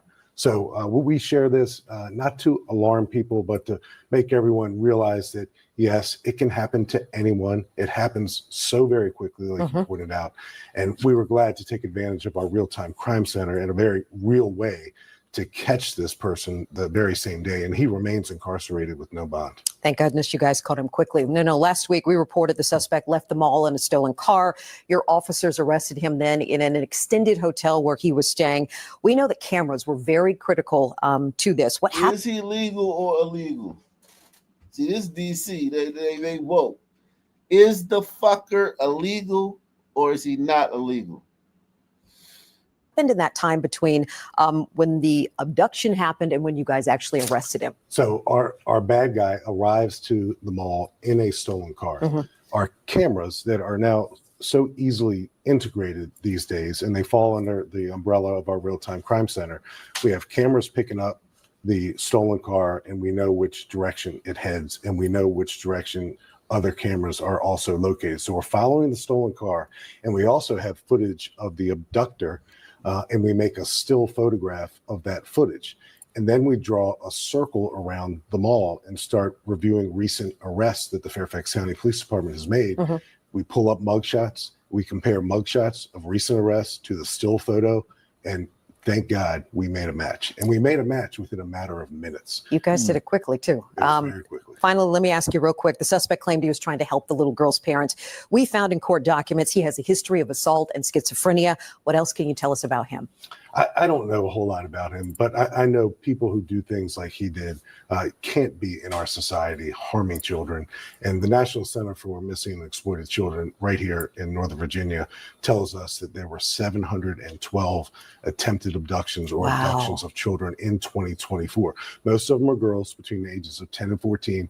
And most of the times the perpetrator is not on foot. Most of the time the perpetrator is in a car trying to lure these quite often little girls by asking questions and offering a ride. So it's just a conversation that every kitchen table has to have, not in an alarming way, but in an educational way. And I tell my kids, and they're all older now, that no is both a complete sentence and an answer. So our children have to be able to say loudly and clearly to any stranger just the simple term no. That is the most important advice, I think, for all parents, people listening out there with young children.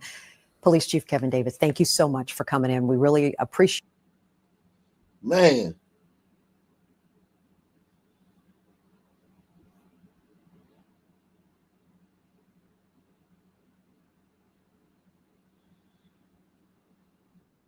Oh, here we go. A violent nighttime attack on a young Jewish man in a downtown Nashville parking lot and the assault of a downtown bar employee ended today for a neo-Nazi in a Nashville courtroom. Good evening to you. I'm Carrie Sharp. Today, that neo-Nazi from Canada went before a judge for sentencing for his role in the attack that happened a year ago. His lawyer wanted probation, but the judge had another idea. News Channel 5 investigative reporter Phil Williams is joining us. You have been following these hate groups as they come to Tennessee, including this one. You were in the courtroom today. That's right. And it was about a 90-minute hearing. And as we've seen before, the neo-Nazi's lawyer argued his client was being singled out for exercising his free speech rights. It was an argument that the judge wasn't buying, sentencing the man to almost 4 years in prison. All right, we're here on the sentencing hearing of Mr. McCann. 4 years for kicking a Jewish guy's ass. That's crazy. That hate crime enhancement is a motherfucker, though. If he was black, they would have threw that shit out. Press 1. Just to fight, they would have threw that shit out. Especially if the fight didn't go viral. For 30-year-old Canadian Ryan McCann, Judgment Day came. So you have a problem with Jews in general, though? Yes, I do. A year after he and other members of the neo-Nazi Goyim Defense League descended upon Nashville, determined Have anybody seen Fisherman tonight, man? In the last few days, man?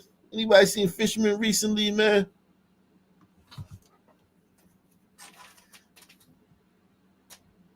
McCann.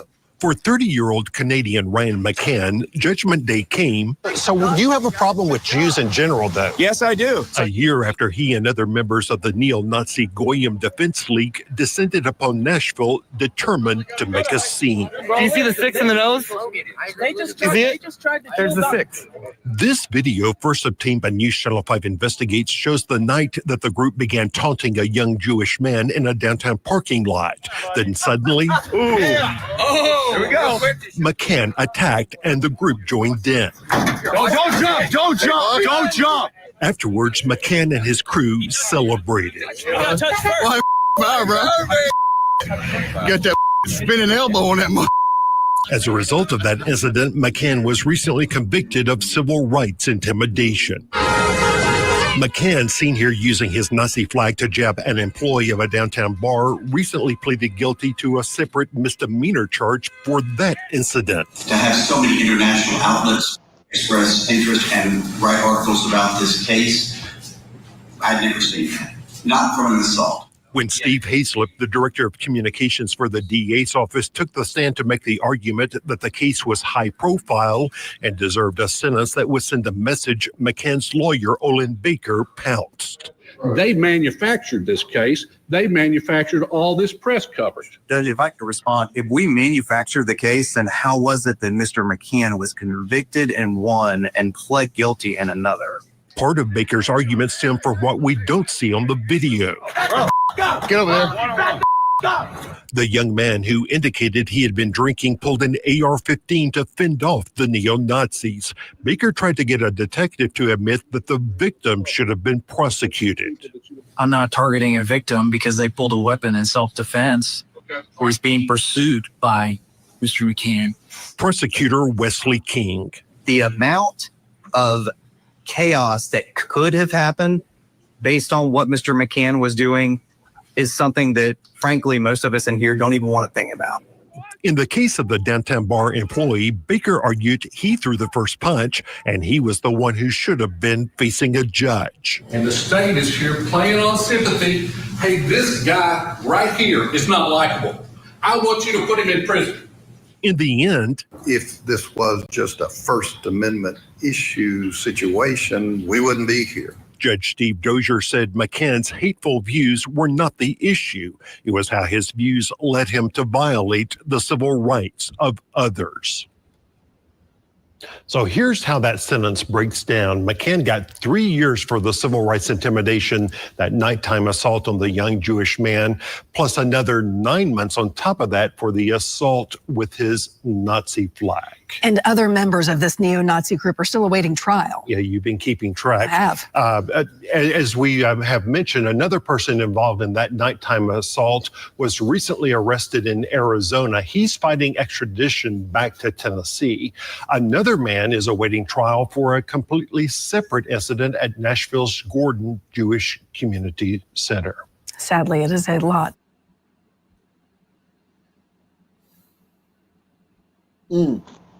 What's up, Ak? What's up?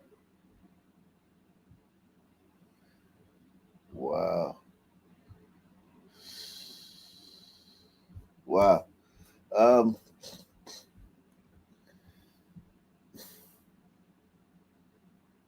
White boy was, beat the shit out that Juice Crew, man. God damn, man. Beat the dog shit out of the Juice. My audio's fucked up. Oh, okay.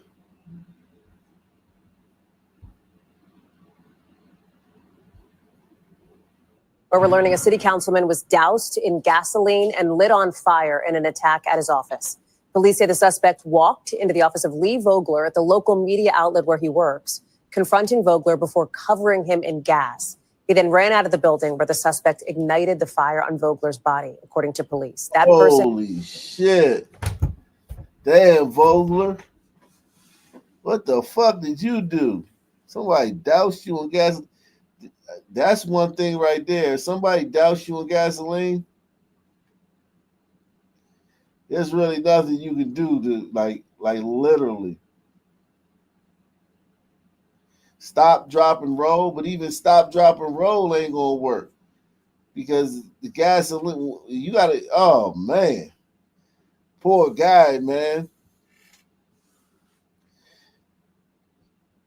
Damn, dude, had your whole life ahead of you, man. I'm not gonna say what did he do because it could have been a nut. I was going to ask the same thing. We're learning a city councilman was doused in gasoline and lit on fire in an attack at his office. Police say the suspect walked into the office of Lee Vogler at the local media outlet where he works, confronting Vogler before covering him in gas. He then ran out of the building where the suspect ignited the fire on Vogler's body, according to police. That person is in custody and could not be reached for comment. But I want to bring in Aaron Gilchrist, who's joining us now. Just horrific details on the story. Aaron, is there any indication this may have been politically motivated?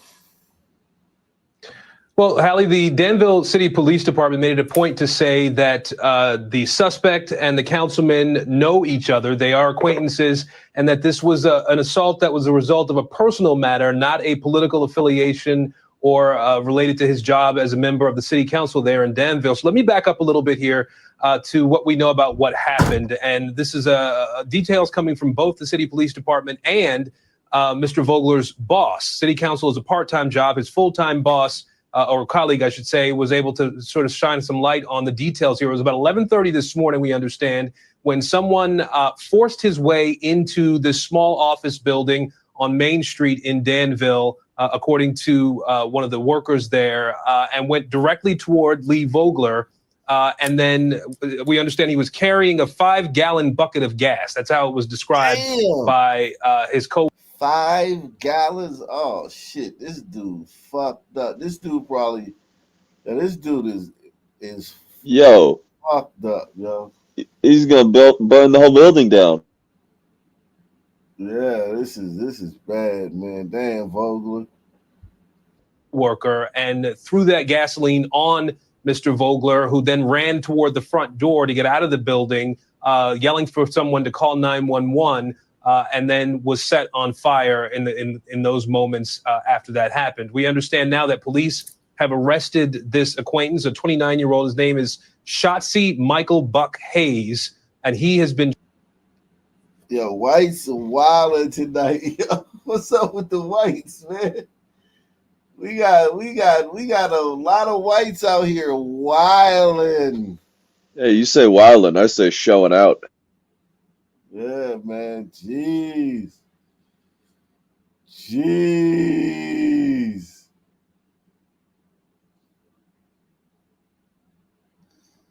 This ain't boring. it is kind of boring, but it's still kind of boring. I ain't gonna press one. It's still for some reason it's still, even though he set the guy on fire, it's still got a boring element to it. Like it's just like it ain't.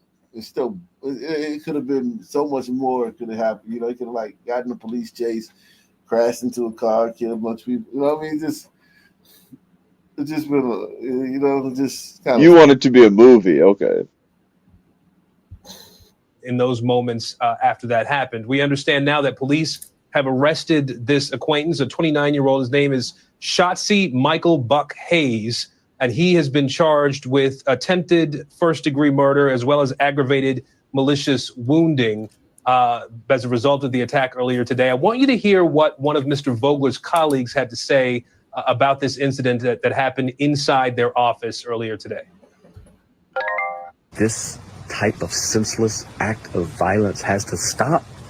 You do not have the right as a human being to get upset with someone enough to lash out and attempt to harm them in any way, much less this way.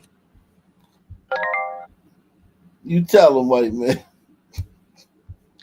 Now, I think it's important to point out in that same social media post, we were told that Mr. Vogler was awake and talking when he was taken away by medics earlier today. The city police department saying that he was flown to a regional medical center there in that area. Hallie, this is Danville, Virginia is a small. He was awake and talking. Jeez. Well, if someone had access to a fire extinguisher, they could save him pretty quickly, but you'd have to act fast. Yeah, and listen, 5 gallons of gasoline, you're drenched to that shit. Oh, he's fucked. I mean, he'll look like a ghoul. Yeah. You gotta get out them clothes. And yeah, he said it looked like a ghoul. Yes, he will. Shout out to Oakview, man. Oakview is in the building.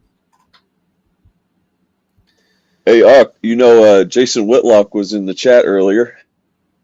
Oh, Jason Whitlock was in the chat? Oh, Yeah, I was trying to tell you to drop the link. Oh, okay. I didn't know. Next time. You should have told me. Ain't nobody tell me Jason Whitlock. Like I can't read the chat and do the show, man. Y'all should have told me, man. How y'all ain't tell me that, man? Jesus Christ, man. That's crazy. Y'all ain't tell me that. That's bananas, yo. That's like insane. What were we supposed to do? I mean, drop a 50-cent super chat and tell me. Like, I mean, I don't know. Like, I can't read every comment, man. He was there for like 20 minutes. Oh, okay. That's crazy.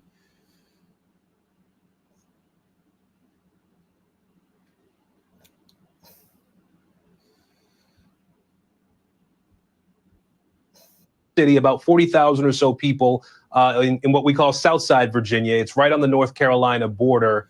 And Mr. Vogler had served on the city council there since 2012. He was in his early 20s when he was elected to office there and has been a member of the city council since then. And obviously worked at this small media company as well that serves that Southside, Southern Virginia, Northern North Carolina area. Aaron Gilchrist, thank you for staying on top of this one. I know a lot of developments coming in. We'll look for updates. That's bananas, yo. That's bananas, especially after what we had. We've been going back and forth all this time. Y'all ain't tell me what in the chat. That's crazy. I think he's been getting a lot of heat from a lot of Caitlin Clark fans, for one, for like going hard on the YouTubers, because he's above YouTubers, I guess. I guess. So I think he's trying to show some solidarity and, extend an olive branch.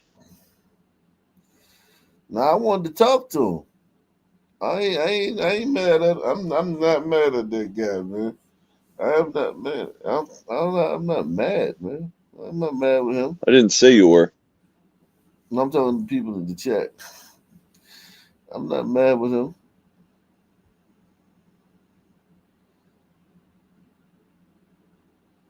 What did they say? don't know. I don't know. Salute to let's see. Salute to Gouch Merlot, man. Gouch Merlot is in the building, man. Gouch Merlot says, he says, salute summer is roughing up. Take real care and thank you for the news update. Yeah, man. Salute to Gouch Merlot. Yeah, man. Summer is definitely roughing up. Without a doubt, man. It is getting rough out here. And so this guy right here, oh, he's a Republican. Oh, this guy who got set on fire was a Republican. What? The guy who got set on fire was a Republican. Vogler, man. Damn, Vogler. Got set on fire, man, by this goddamn liberal, man. Hold on. Let me just, I gotta.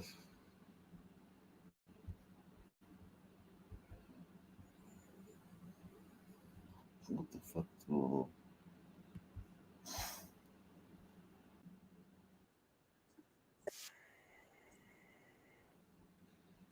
Yeah. Salute to Douglas Chunks, man. Dougie Chunks.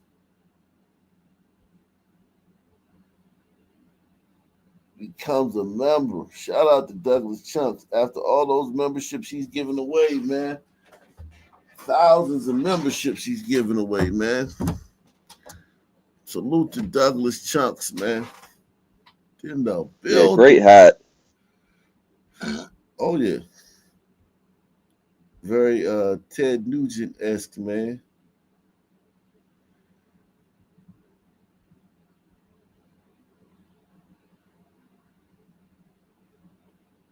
Damn, they fucking set.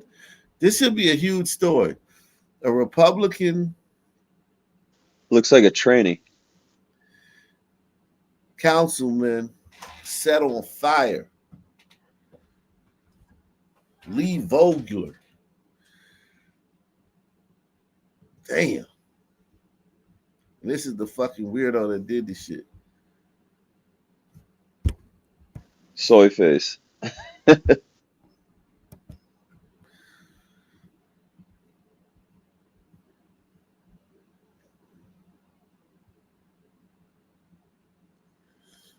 Yeah, chat. Next time a YouTuber comes up here with that I've been going back and forth with, man, please tell me, okay?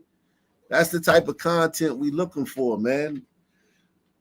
We go years without anybody coming up and with the smoke. You know what I mean? Years. Sometimes without anybody coming up with any smoke. Yeah, I tried to. Nah, man. Somebody should have let's put $1 super chat to make sure I see it. Or somebody should have, like, I don't know, there's something, man. But, like, please make sure, like, because it's hard to find people that want smoke, man. We were talking about that the other night. Press 1.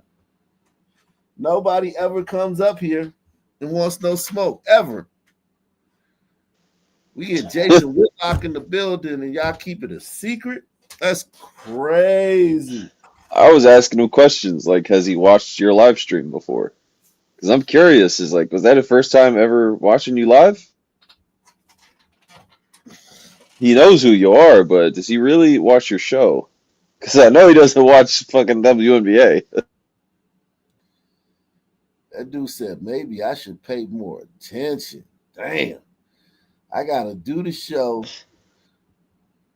Yeah, I can't blame you for not reading the chat, but... And read the fucking chat, too. That motherfucker said, I got to read the chat, too. And you know how many tabs I got open, man? I got 12 tabs open right now. Y'all talking about shit, man. Who said that? Who said I need to? Who said I need to pay more attention, man? Who said that? Heard it. There's Mike. Mike, let me take your let me put you in timeout, man. What time you Damn. man? It said I need to pay more attention, man. You know what the fuck I'm doing up here, man? I got like 12 tabs open, motherfucker. Jason, come back. I got 12 tabs open.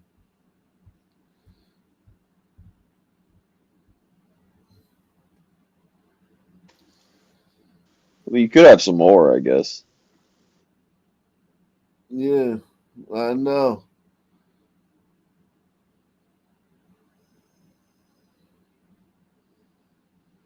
Oh, you say DM me? Okay, all right.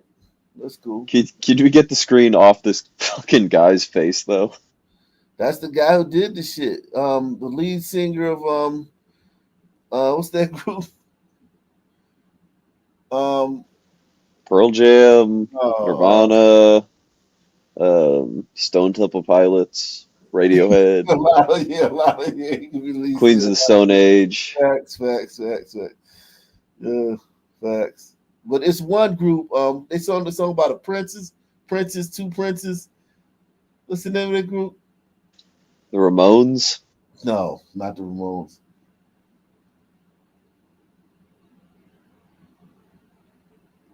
Oh shit, he looked just like the guy. I can't think of his name. Can't think of the name of the group. One wants to buy you diamonds, and that's okay now. God damn, how'd it go?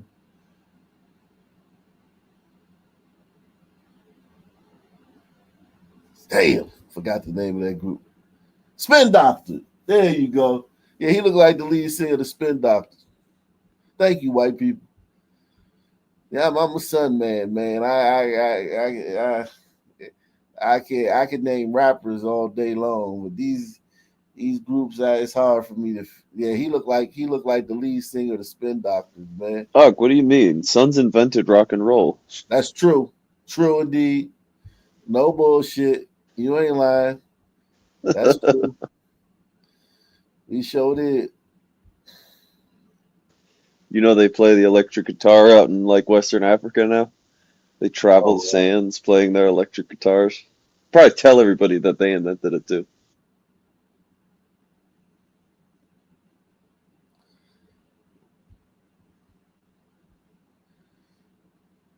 Wow. Well, he's not a faggot, so he looked like so at least it wasn't no like gay shit. That definitely might have been some gay shit. Nah, I mean, everything's not gay. Everybody's not gay, man. Y'all gotta stop that, man. Everybody is not fucking gay, man. Well, the kids are all gay. Jesus Christ.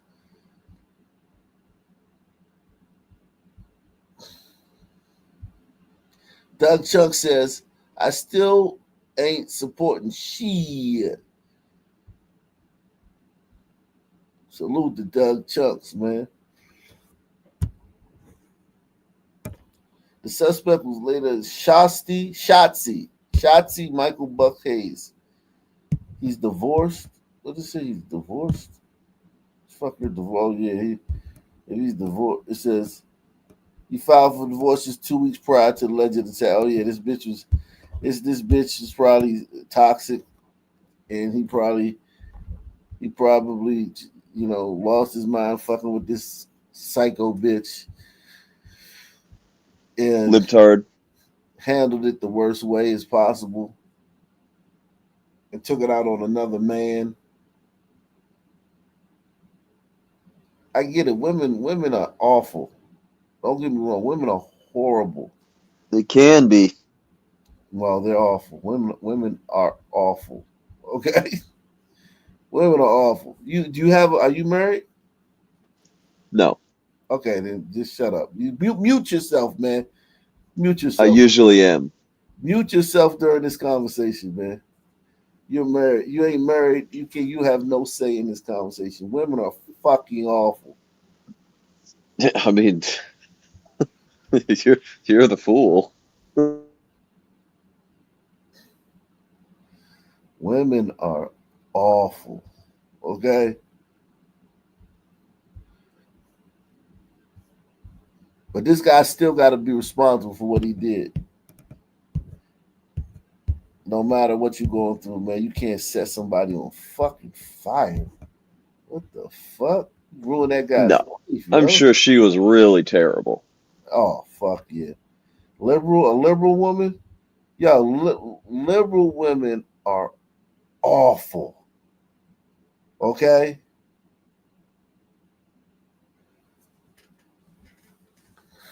They're dreadful.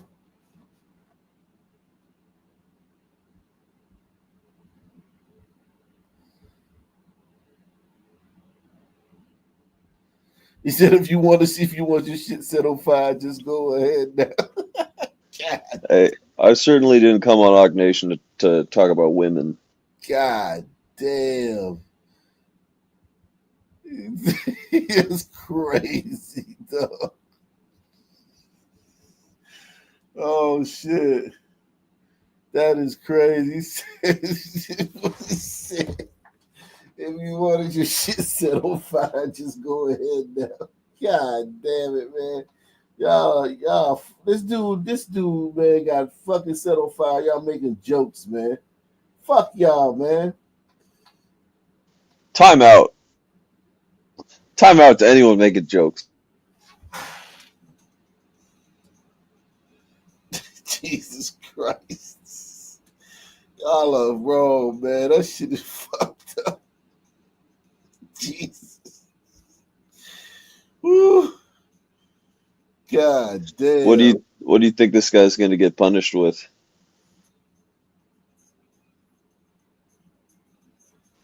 Couple years prison? Oh fuck, this dude's fucked.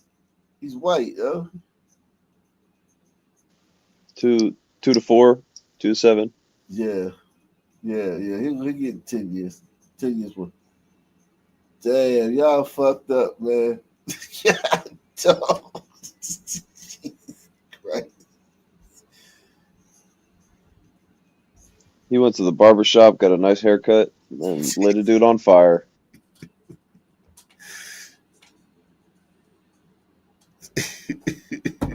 He said, 1, 2, Princess here before you. That's what I said, man. Princess who adore you. Just go ahead now. One has. Jesus Christ, man. Oh, man. That was cold, man.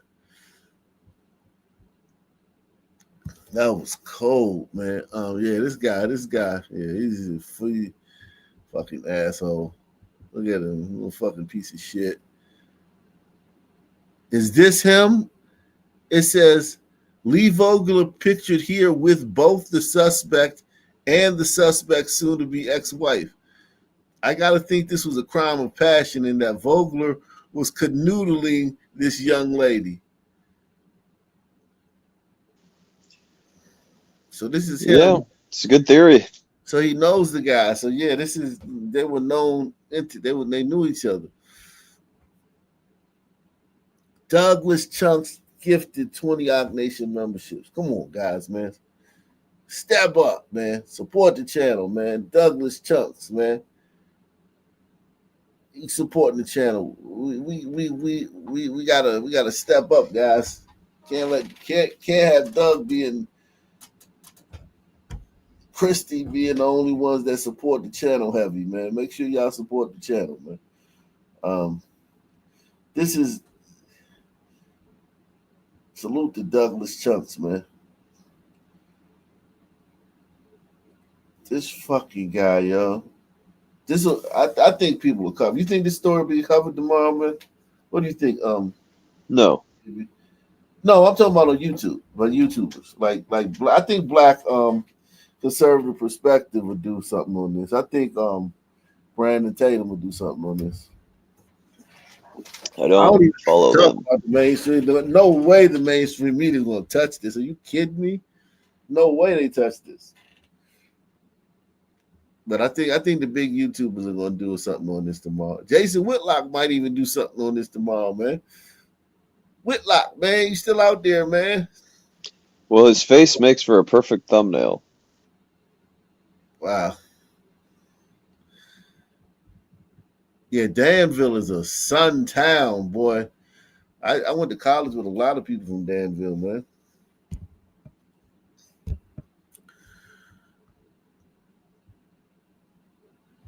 Well, here is this. It says Virginia lawmaker Lee Vogler was set on fire at his office in a targeted attack. Shotzi Hayes, 29, allegedly doused Vogler in gasoline. Let's see. I wake up every morning and I go to bed every night genuinely thinking about ways to make Danville a better place. I grew up here. I came back here after college. I'm raising my kids here now. It's very personal for me. It's very personal for me, the future of this city. And I want to see Danville lifted to heights that we've never seen before. I want to see the city be better than it's ever been before. A safer Danville, a stronger Danville, a more prosperous Danville. Great. Well, you need to start with your own friend group. If you want to make Danville safer, you should start with your own friend group. Press 1. Okay? How you gonna handle the niggas if you can't even handle this fucking guy? It's very personal for me. It's very personal for me, the future of this city. And I want to see Danville lifted to heights that we've never seen before. I want to see the city be better than it's ever been before. A safer Danville, a stronger Danville, a more prosperous Danville, great schools, an abundance of jobs, safe streets. That's what it's about for me. And it's always been about that. But I can tell you, as a father, having a soon-to-be 10-year-old and a 6-year-old, it's deeply personal to me. And I coach a lot of kids. I'm around young folk. I'm literally looking at 25 of them right now on the other side of this camera. I want them to have a Danville that is better than what we have now and what we had growing up. And that's not to say we haven't had great times in Danville. We have. But we can have even better times in the future. And I want that for each and every person in this city. Wow, man. Poor guy, man. Poor guy, man. He seemed like a nice guy, man. Seemed genuine, man. Damn.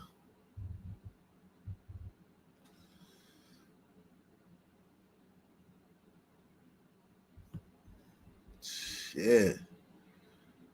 No criminal record in Virginia.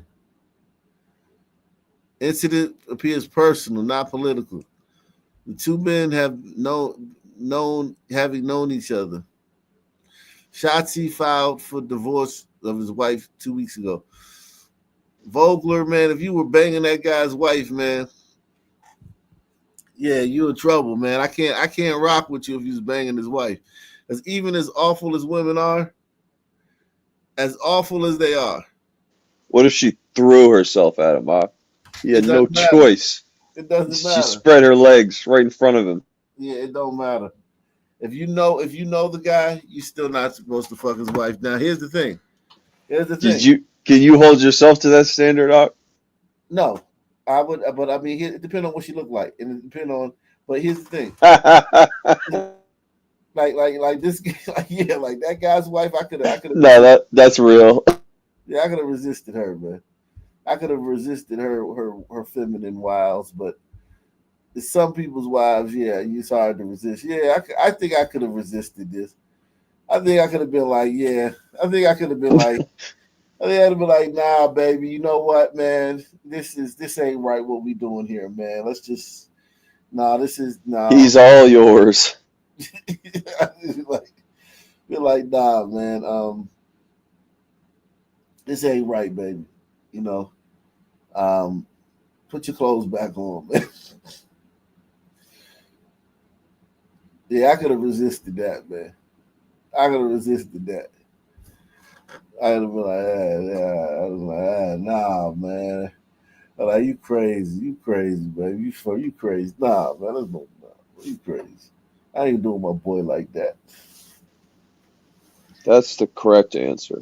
I wouldn't tell him though. I definitely wouldn't tell him because he gonna be mad at you. If you tell him that shit, that one gonna be mad as hell at you. He gonna kill the messenger. I wouldn't tell him. I'd just be like, bitch, nah. But I definitely wouldn't tell his ass because if I told his ass his wife was trying to fuck me, you could, a dude will get mad at you if you tell him you saw his wife somewhere. Like, yo, I was at the club last night and your wife was, grinding up all on this dude and they left the club together, man. A man will be mad at you about that. Not saying that like he gonna come out and just be like, fuck you, but he gonna be happy for the information, but he gonna be resentful that like, yo, this dude know that my wife cheating on me, and like it's human nature. You know what I'm saying?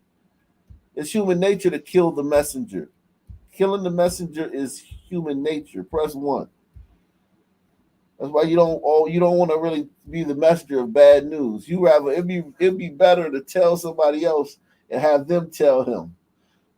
You know what I'm saying? Because it's like something about that, man. People, when you the bearer of bad news, man, it have a way of coming back on you.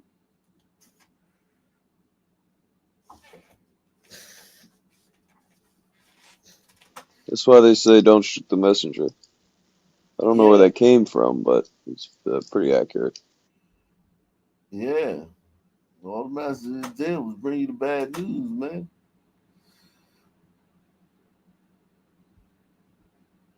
Yeah. She got a divorce, and she's got crazy face. She don't just got crazy eyes, she got crazy face, yo. Yo, for anyone to be lighting people on fire over her is absolutely insane. This is like two princes, yo. If you think about it, one has a princely racket. That's okay now. That's the politician.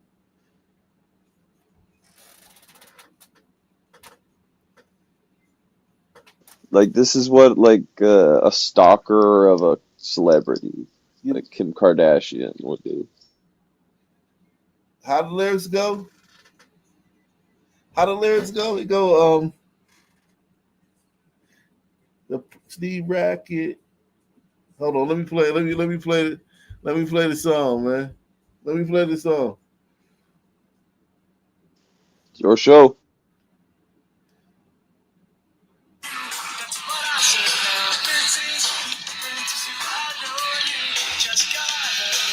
What is this about, doing heroin or something?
And if you wanna fuck my wife now, just go ahead now.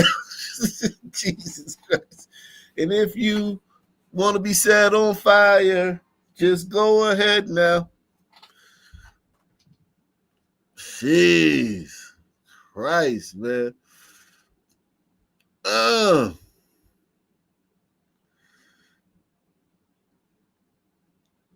Jeez.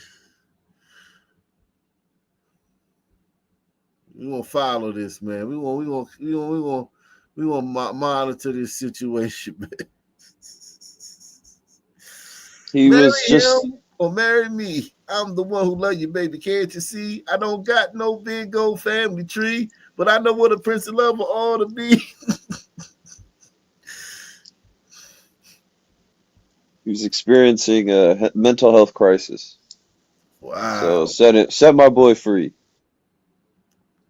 Damn. Damn. Actually, the Republican candidate guy, he said the N-word and he was a racist and he doesn't like trans people. You don't even need that to justify. All you gotta do is have that R. That R is enough to justify violence towards you. It's the Cincinnati beatdown being talked about all across the country tonight. The Many moving downtown parts to a story that beatdown. seems to be developing by the minute. Thanks a lot for joining us here at 11. I'm Mike Dardis. And good evening to you. I'm Cherie Palello. So tonight on the same day, 3 suspects appeared in court. New pictures of one of the beating victims are emerging. Now, we do want to warn you tonight, these photos posted by U.S. Senator Bernie Moreno are very graphic. WLWT News Science anchor Chris Jacobs joining us here in studio with some of the new details tonight. Hi, Chris. Yeah, hey, guys. So they are tough to look. Gracious. That mulatto fucked her up, man. Oh, the other woman hit her, too. I think the mulatto hit her in this eye, and the what's her name? Derica, whatever the fuck her name was, hit her in this eye. She only got punched once, though, didn't she? Twice. The girl, the black girl came from the side, hit her, and then the mulatto. But yeah, I guess. Yeah, that's the last punch was oof. Wind up. Yo, you know how hard you have to hit somebody to knock them unconscious by hitting them in the eye? Usually when you knock somebody unconscious, you got to hit them in their chin. You got to hit them the temple. Along the jawline. Yeah, the jawline. You know, this is like the knockout area. You hit somebody in the fucking eye and knock them unconscious, yo, you hit them hard as fuck, yo.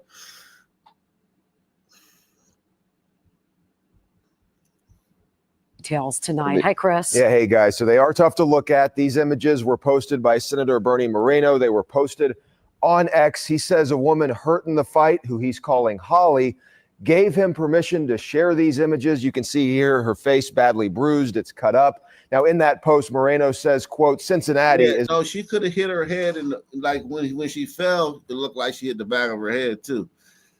Because, you know what I'm saying? But, yeah, you don't... Usually when you hit somebody in the eye real hard, they just be writhing in pain or... You know what I'm saying? But it's not like it's, you know, you don't knock them unconscious. It's just how it is. It's just real. Like it's just a fact. You know what I'm saying? He hit her, like he knocked her shit. She was, and nobody came over to help her. No, they just left her laying. Mean streets. Oh shit. And it was white people out there, but all the white people was getting their asses kicked. So yeah, usually white people, if there was some white people out there that were conscious at the time, they probably would have helped her. Well, any white people with sense had left the premises hours ago. Yeah, facts. Quote, Cincinnati is an amazing and spectacular city. It deserves political leadership that matches the greatness of its citizens, end quote. He says the mayor gave a late and weak response to the fight. He went on to criticize the police chief, Prosecutor Connie Pillich, and Representative Greg Landsman. We're also learning about more action to prevent violence in the city. In a statement, Governor DeWine said he spoke with the mayor and the police chief about sending more troopers to help with traffic and aviation support. It's meant to help local officers focus on other crimes. The state has given similar support in other cities in the past. He says it's worked in the past as well. And a man running for governor announcing a town hall in Cincinnati in the wake of the downtown fights. Vivek Ramaswamy posting to X saying he'll join. Vivek is running for governor of Ohio. This fucking guy.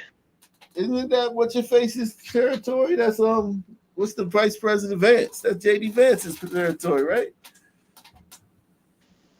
I don't know. He's from Ohio. Vance, was he? What was Vance? Was he a senator or governor in Ohio? I don't know, but Vivek Ramaswamy, man. He has ambitions. I don't know. I can't get a read on him, man. Like I don't He's a know. snake. Oh yeah, because he doesn't. Like he was supposed to be part of this administration and it never panned out. He just wants all the Indians to come here. Oh, yeah, he's the one that got Trump to do the H-1B visa. Okay. He just wants to turn this into India. Okay. Yeah, it's the U.S. is an economic zone. That's his thing. It's just a vague place for people to make money. Right, and then take it back to their country.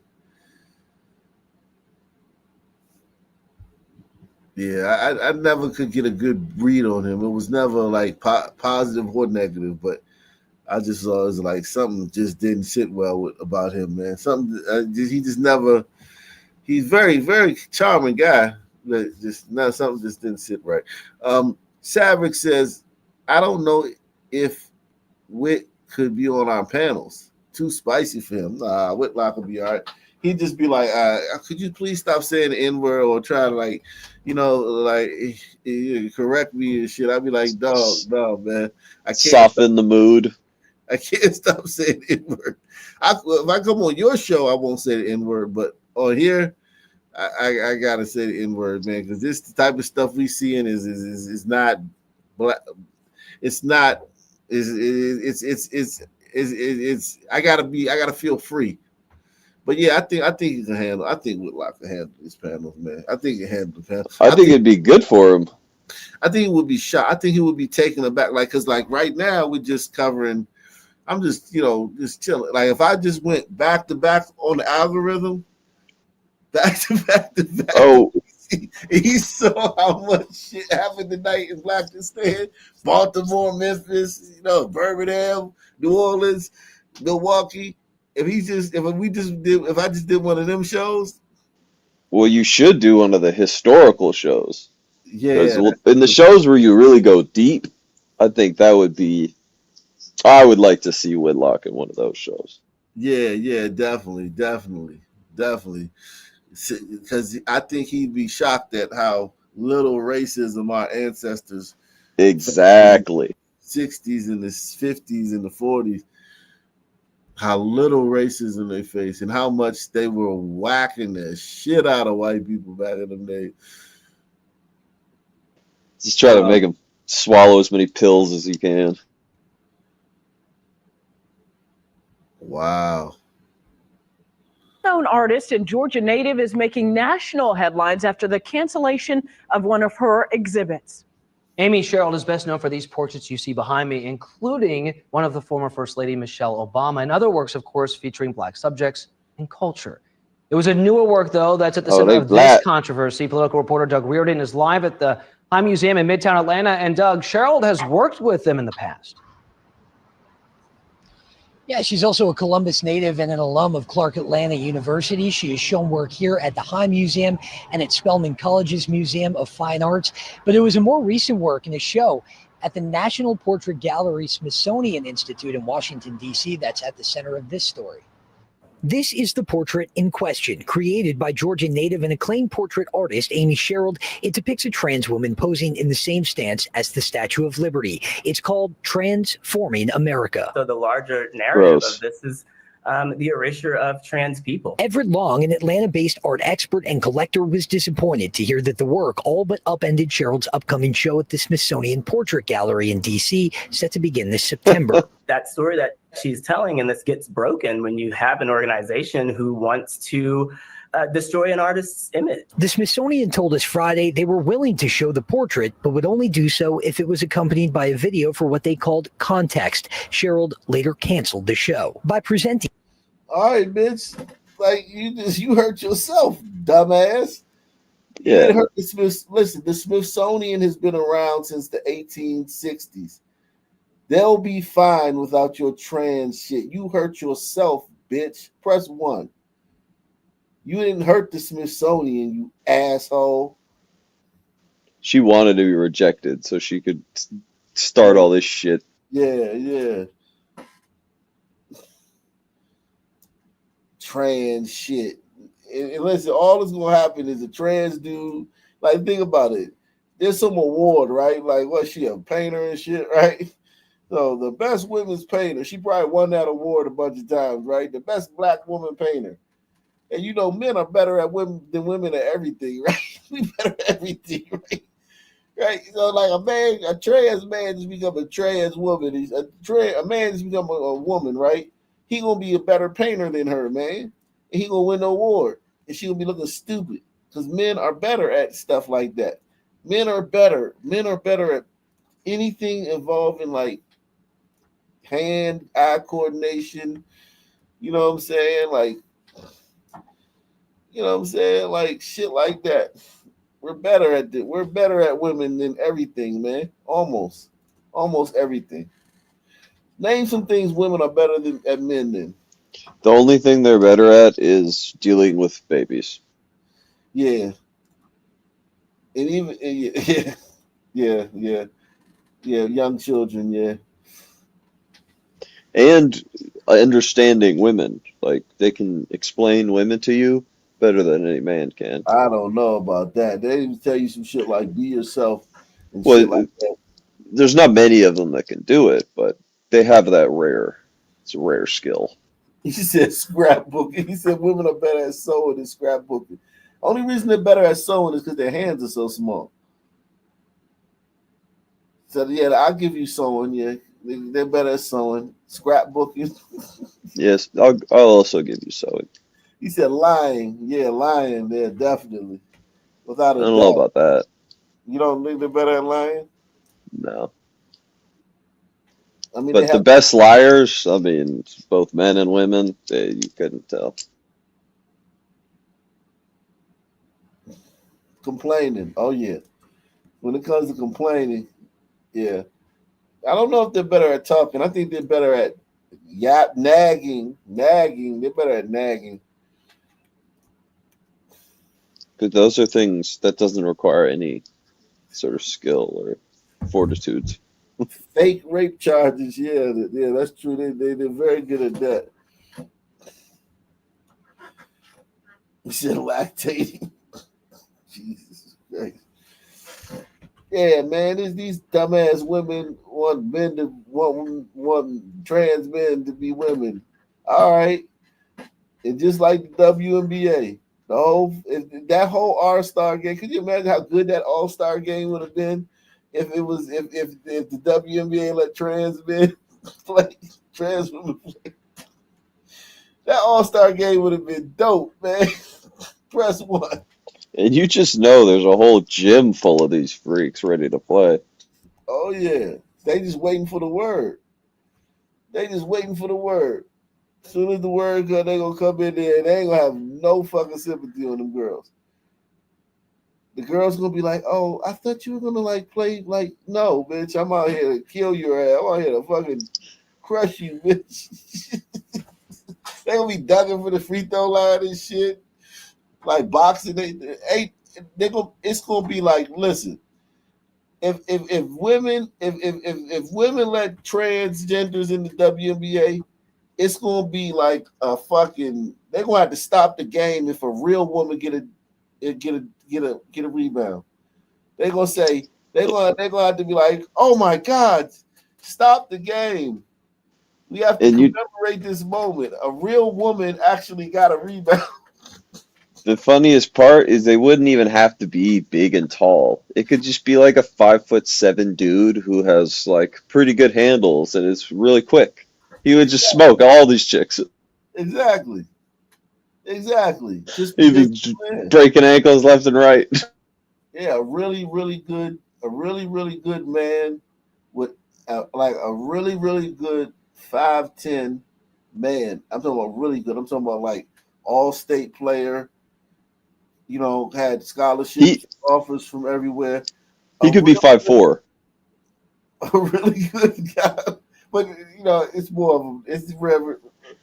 He would average 40 points a game in the WNBA and that would be because it only play 40-minute games. Like that would just be because like he couldn't like he could average 50, but he would average 40 because it's like, you know. Here's the question: how would the refs treat him? Because we see how the refs treat Caitlin Clark. Would they give him the Caitlin Clark treatment or worse? They wouldn't be able to. They wouldn't be able to. But they would have to. Yeah, but they would have to like Hey, yo, Good. funny as shit though. We talking about the WNBA with men, Yeah, boys, or the whatever. WNBA had like they just was like, yo, it opened the floodgates. Like transgenders can play. I I play ball, whatever, high level, whatever, blah blah. Yeah. Definitely. When I was in 7th or 8th grade, I was no bullshit, no bullshit. When I was in 7th and 8th grade, my neighbor down the street from me was like an all-state high school basketball player. I used to dominate her in 7th and 8th grade. And she used to real deal like get mad because she thought like this shit was crazy. She played she had like offers from like Illinois and shit and all this other shit. And I used to fuck her up in 8th grade. Yeah, it's not fair. It's not even close. Yo, So a listen. good freshman basketball player, boy, will be the best player in the WNBA. Yep. Listen, man. Listen. Any man off the street, never played basketball, we could take him, take him to like a great a trainer, right? Guy who trains on dribbling moves and all that stuff. 6 months. Teach him how to shoot, teach him how to play ball, get his wind up. Just any guy off the street. Who enjoys basketball. No, a guy, I'm talking about a guy who's never played basketball. A guy that's just not even in shape. Let's get him, a random guy off the street. Train him how to dribble. 6 months. Shoot, pass, all the fundamentals. Semi-rigorous 6-month course in that, right? Put a wig on him, paint his nails, and throw him in the WNBA. He averaged, what, 30? Nah, I think I'm not gonna do him like that. If he's tall.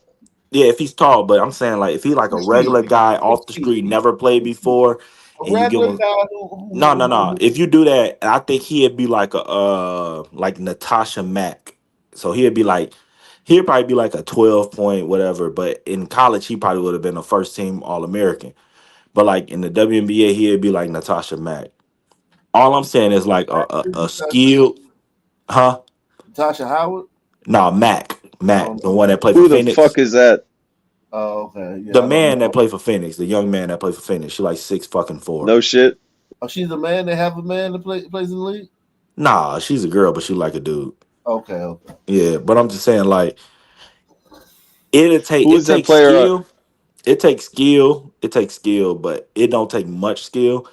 And like God will take over, like the athleticism, they strength, and all the other shit. But you know one thing though, I think people forget when they talk about this stuff, and I know you probably don't because you baller, but people think about shooting, right? And they think about passing, and they think about dribbling, right? Listen, when I play ball, if I get my shoulder past you, right? Yeah, it's over. It's over. It's a wrap. It's over. And then when I stick the arm out, right, to say they try to stay with you, bro, that's literally why I made bro. I went to the highest level of Division 1, just putting my shoulder by people and elevating and shooting mid-range jump shots. Yeah, we have all that skill shit. Like I never trained like that. Like the way like my son, he go through trainers and like do all this other like pound, dribble, cross. I never did none of that shit. Me neither. So Keep it's it like, simple. What I'm saying is that like imagine like you get your shoulder past a girl. Like just like think about this, right? And people don't realize that like how wide like a male physique is versus a girl. Like Brittany Griner is the widest female, and Alyssa Thomas, right? Because they on like testosterone, right? So they wider now, right? But they still slow as fucking molasses. And Yeah, they their just lateral not, quickness is yeah, non-existent. right. So, but Like it that, would be so easy to go around them. right, their shoulders, imagine that shit on like a regular man that runs, because men run 3 times as fast as like them, Yeah. regular, and they're 4 times more athletic. So it's just like, yeah, they might have wide shoulders and they might be 6 foot fucking 4 or whatever. But like a dude at fucking 5'10" would be like, If they go straight into her chest, it's bro, over. they go like dudes going straight into those chests is over. That's what I'm talking about. I'm talking about the plays, the physicality play. I'm talking about the ball goes up. Hey, and then they let the WNBA play physical, like the early Yeah, 90s right. men. Like when Oh, it would be a wrap. rim, and if you playing in a men's basketball game and the ball goes up on that rim, everybody automatically touch somebody. Like you don't Yeah, great point. everybody touch, you know what I'm saying? Everybody touch somebody with their off arm before they even think about going up. Like it's just automatic. That little touch would knock a woman over, man. Well, yeah, because the WNBA, they don't box out. So a man crashing the glass, they're getting every rebound. Just look at Angel Reese. Like, she just like runs after the rebound. She gets all of them. Because she just got that tenacity, but the tenacity. Well, because they can't jump. That's why they don't box out. Like, Right. oh, she can't jump anyways, so why do I need to box her out? Right, but what I'm saying is like that when I swing that arm back like this to touch the guy, to put it on the guy's chest paws, and before I even think about going up for the rebound, that whack pow, he not gonna really feel that like that because he gonna eat that. He coming in too. If I hit a girl across with that, she gonna break. They're off their game instantly. Dog, it's like those little interactions on the basketball court, those equal points, dog. I'm telling you, like for instance, a loose ball, right? You don't have to tell me. A loose ball. I coach basketball. Yeah, like the ball just right there, right? It's loose, and everybody running to go get it. Yo, man, a man gonna get that ball 90% of the time, dog. Well, there's a reason that they use men to practice against. And that's the key to success for them. If they play against the good guys, they win. If they want to take it easy in practice and play against bums, they lose. Yeah. So like they just don't understand like how like, yo, man, like the tissue, like for instance, man, like if I'm hard, right? Like I'm not trying to say like I'm hard like gangster, but like my bones is hard. You know what I'm saying? Like if one of my bones, my forearm, my shin, my knee, my elbow hit you, just like normally, it's, you know what I'm saying? Like it hurt. But full speed, oh my God, man, them girls gonna get fucked up. They're gonna get hurt. Check this out. Bro, I grew up watching like women's game, right? Because like my sister played, so I respect the shit out the game. Right.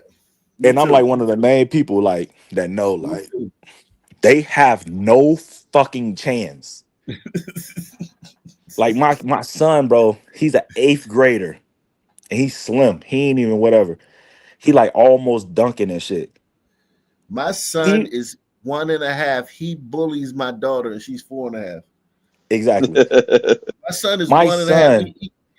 He's just like me. He's shaped just like me. My son's shoulders come out the side of his ears, and he's shaped just like me, and he just a little version of me, and he literally takes the tablet, takes the phone from my daughter. My daughter come running to me, come running to mama. I'm like, you're 4. You're like tall for your age, and he still bullies her.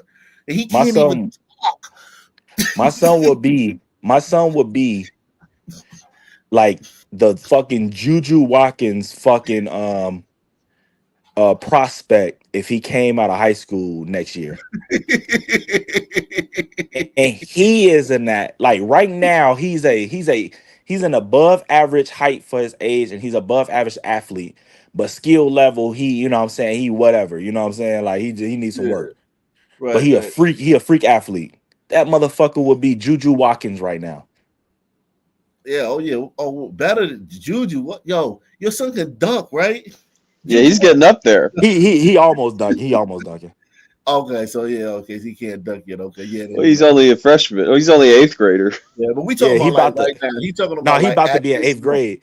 Yeah. Nah, he about to be in 8th grade. He like getting hung on the rim type shit. Like Yeah, you got to give it till 15. Yeah, that's when they got to dunk. He'll be dunking. He'll be dunking at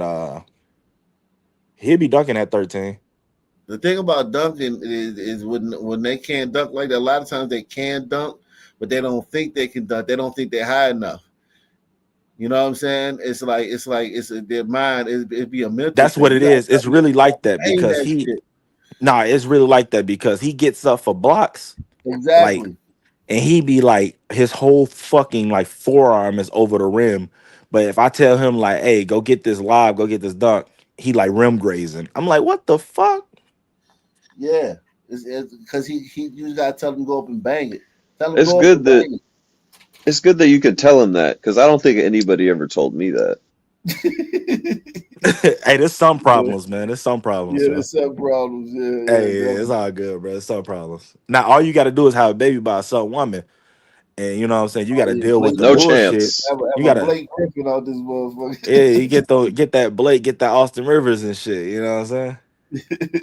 Yeah, that Zach LaVine and shit. Hey, I got a sister that's looking to have kids Zach right Levine's now, a bro. son. Now, I got a sister that's looking to have kids right now, man. If you want to have kids with her, Ain't you 6'6", right, baby? nah. Yeah. Are you 6'6"? He's like, yeah, set it up. Yo, I got a sister right now. Set it up. Dude, you in Chicago too, right? Absolutely not. Look, man, we're gonna send you a cup, man. We're gonna send you a plastic cup. Yo, she's just a cop. another baby daddy. No. She wants a husband and kids and shit. She a cop too, black chick, cool as fuck. Hey, you want to have her? Hey, salute to her. Hey, this is fucking hilarious. I don't think you like follow like you don't follow like my wife and that shit, right? I ain't seen you. Nah. I didn't even know. I don't know who your wife is. I was gonna say I'll send it to you. That's her best friend and shit. She work out with her. Hey man, go for it, dog. Your wife played at VCU though, right? I mean, you can send me a picture. Yeah. I'll entertain a photo. Nah, man, she ain't looking for that, man. VCU had a much better program in the past. You know what I'm saying? I remember we used to play Tisha Penachero. That was she went to Old Dominion. She played. Oh yeah. Nah, yeah, they were decent when she was there. Whatever. It was like middle of the pack of the 10 when she was there, but yeah, they she ended up going to FGCU and they won that bitch every year and went to the tournament and all that other shit. Oh wow. Who you? Florida Gulf Coast. Yeah. Her coach is in coaching the Atlanta Dream now. Yeah, Florida Gulf Coast. Yep. The Dunk City, Lob City. So she saw the infamous dildo. Dunk City, yeah. Yo, nah, that's her. So that's like her coach, like had her for the 4 years or whatever at GCU. He probably should win Coach of the Year in the WNBA. To be honest, Valkyries. Atlanta coach. Yeah, Atlanta coach. Yeah, he turned that shit around, bro. They were ass last year. Yeah, no doubt. They had the sister coach last year. They fired her ass. Yeah, they fired her ass. He cold though. He a goat, bro. Like he's a straight male coach. Yeah, he's a straight male. Oh, we got a winner. Nah, this dude is a basketball guru, man. Oh, wow. He is the top. I will put him against any coach in the country, Oh, I'm wow. male betting on or female, Washington. or Wow. female. Really? I don't even Yeah, gamble. that's how Really? good he is. That's how good he is, bro. That's crazy. I didn't know that, man. Oh, he's a genius. He's a basketball genius. That's I love to crazy. hear that. I didn't know that, man. I wish he would get a suit and tie, man. He look kind No, of no, like he never, bro. He never like That's did no shit like that. the man, WNBA doesn't like that. that's him right there. Yeah, He look Carl kind of Smesco. disheveled, man. No, man. Hey, this I dude eat, sleep, shit basketball. He ain't Oh got no wow. kids. He don't have a wife. Oh wow. yo, All he does is like just think. This motherfucker have like dreams and shit about fucking offenses and shit. This dude is crazy, bro. I definitely had a coach, my high school coach. He was definitely a basketball genius, but Right. he actually ended up committing suicide. Oh no, So this like dude, I wouldn't be surprised. he was cursed. I wouldn't be surprised if this dude, if they was like, yeah, he did that. I'd be like, damn, that's crazy. All he cared about is basketball, bro. Wow. That's great. Listen, I It'd be mean, like that. listen, he got a good team. We'll see how they do. They're gonna make the playoffs, but we'll see how they do, man. 'Cause, they got a good team. He got a good roster. He got a Yeah, he very good does. roster. He does. And they had a good roster last year, but they sucked. Yeah, exactly. You know, Renee Montgomery didn't want them to hire him either. Yeah, he's white man. Oh, she Yeah, woke as fuck, right? yeah, that's the one. Yeah, She they not on the hate her. team no more though, is she? No, she's the owner. She owned the team. She's like 2% owner, I Yeah, think. she the face. She the front face, and Hold on, Renee Montgomery, the girl, the point guard. She yeah, owns the team. Atlanta Dream. Yeah, Kinda. I didn't know that. I didn't know that. she like the. You know how they got you know how like you got a ownership group. She the one that's the face of it. I didn't know that. Her. Yeah, They I said remember she pushed Renee. I the remember white when she lady. played. She was Remember average. she pushed the white lady out. Remember the white lady Luffler? Oh, the one that did. What did she do that was racist to them? I She forgot. She said, wrote a letter.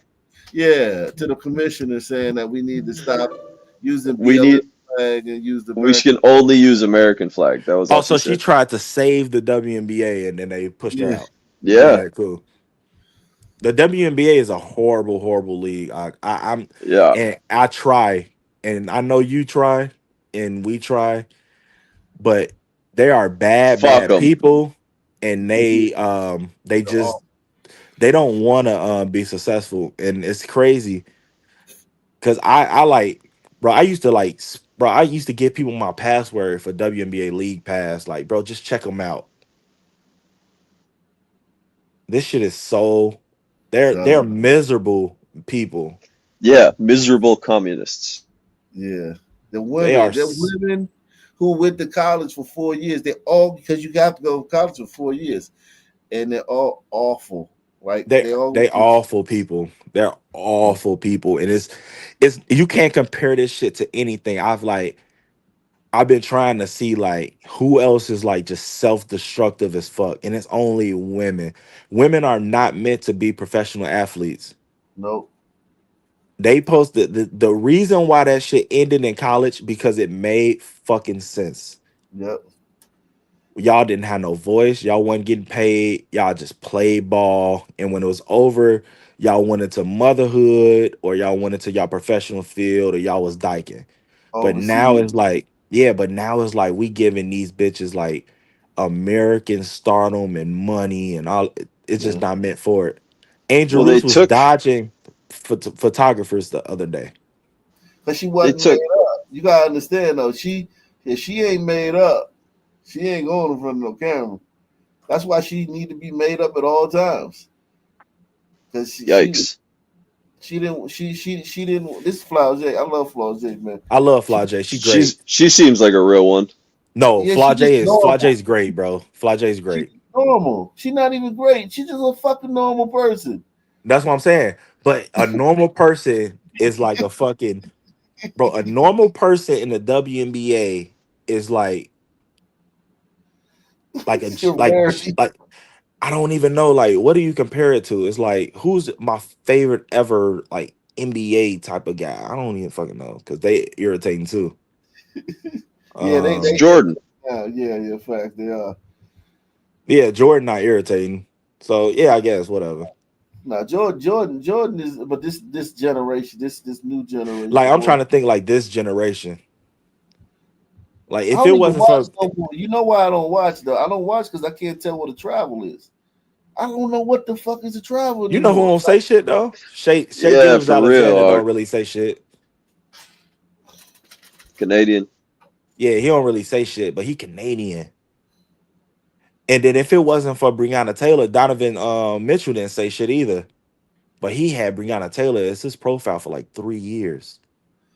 At least he married a black woman, so that's good. I will give him that. Coco Jones, I give him that. Dope as fuck. Yeah, so at least like he ain't one of the like my thing is like if you gonna do all that woke shit, at least even live in a black neighborhood. Like these motherfuckers want to live in a white neighborhood. Their kids go to white schools, have a white wife, have a white agent, have a white dietitian, have a white handler, have a white They nutritionist. even got a white chef, bro. They don't even got a motherfucking black chef. Yeah, let me shit all day. It's like, yo, shut the fuck up, man. Hey, what I was gonna say is Title IX, when they instituted that, like the women were so entitled that they took that and they took it to the professional league as well. Title IX was only supposed to be for college. Now all of a sudden we have the WNBA, which just I takes don't money think from the NBA. but Title IX is not going to professional sports though. It's still They took only the concept, the fundamental rule, and they all just the took it fuck to the professional level. Like they just you okay, know now we want money for the you know what pros Title too. IX, oh yeah, you understand it. All right, you said money. All right, cool. Yeah, Yeah. Title IX. Joe Biden changed it to include transgenders, and if Kamala had won, Oh man. all this shit this Renaissance that shit would have been over like that. Bro, I really do hope though, like, bro, wouldn't that shit be crazy? Like if like they expanding like every year and shit, like the WNBA. Yeah, Or man. like Courtney Williams will say when she trying to get in the club, we play in the W, bro. But They anyway, spend fast. They spend way too fast. Go ahead. Yeah, way to embarrass yourself. Like, yeah, did they you forget you expanding. were on live stream? Oh, right, you're a son. You did.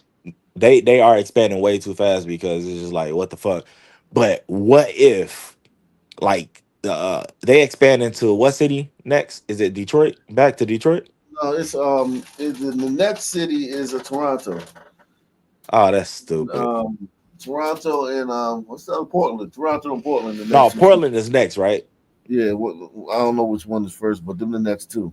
All right. So anyway, what if they allow like what if instead of Portland like going into like the draft when it comes to like, when they take the unrestricted, they just be like, you know what, we'll bypass that and they just draft like two like transgenders, dog.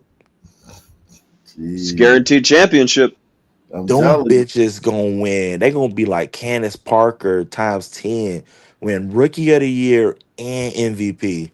The thing about the transgenders is that shocked me because when I first started hearing about it in that the high school level and at the college level, I was like, okay, these broads, they're gonna come in and be like, like not play 100% because they want the girls. They don't want to Shit. stand out. They want to stand out. Man, that swimmer, he came in that moment, he was lapping them girls. Bro. What the First off, motherfuckers, you making it hot, my nigga? My bro, nigga, you making it hot? bro, motherfuckers still don't know how tall Very that hot. motherfucker is, G. That's a 6'4" man, G. Big ass shoulders. Bro, They make he's it hot, though. Like the girl. 6'4". Did you hear about that girl? The picture? I forgot where it Oh, was. the one that they let pitch for like fucking Pitched 20 something straight 35 endings, 35 straight scoreless innings in the bro. playoff. And that's unheard of because that's usually like they don't even let them pitch like back-to-back games, right? Right, they don't. Yeah, but That was in Minnesota. Yeah, I'm like, at least let the girls get a couple hits so that That they get. motherfucker's pitched 35 perfect innings. Yeah, because if I was a girl, I wouldn't want like if I was a transgender, I wouldn't want people I to wouldn't really. want the shit to be hot. Yeah, You know what I'm saying? I would be like, I would let them win sometimes, or let them get a yeah. hit every Well, once in a that's the while. thing, Ock. He You're a threw son. You can't think like them. Yo, You're not one of them. no bullshit though. If that was like my daughter, like one of my daughters out there, and this dude just kept pitching, What would you do? I'm pulling my daughter. She's not doing that. Like we're Yeah. not about We're to out just of here. we're not about to just watch this. It's fine. Fuck this state championship. It don't matter. I'm not about to just have my Facts. daughter just swinging as the ball is in the fucking back catcher's mitt. Bunch of cowards. Yeah, it's embarrassing too. It's demeaning because the transgender knows he hates women. This is the thing that the women's still stupid. Transgenders hates women because they can't beat them.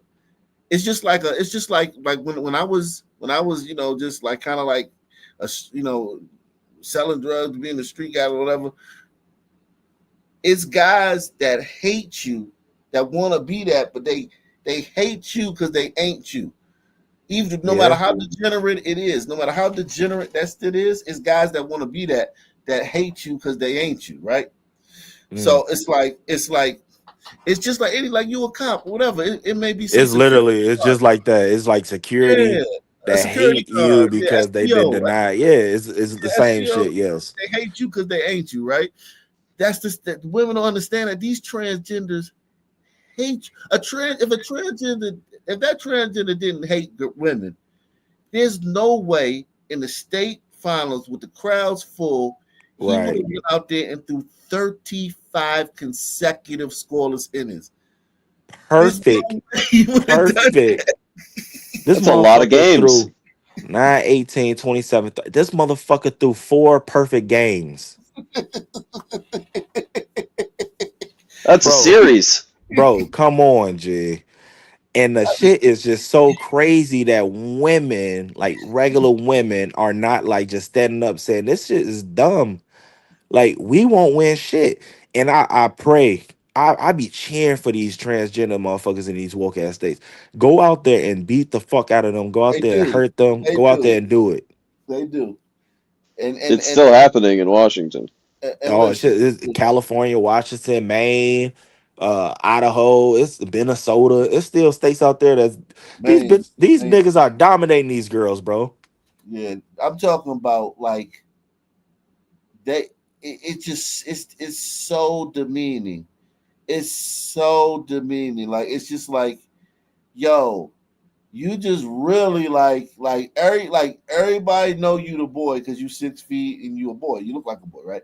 Right. But you a girl too, right? Okay, so but everybody, let's be honest, everybody here know you're a boy. And you just go out there and just like that. That's the swimmer. He like Play like a boy. He Nah, literally he dominated them. and then he was smart because he let He Riley lost Gaines some. tie He him. lost some. He lost some.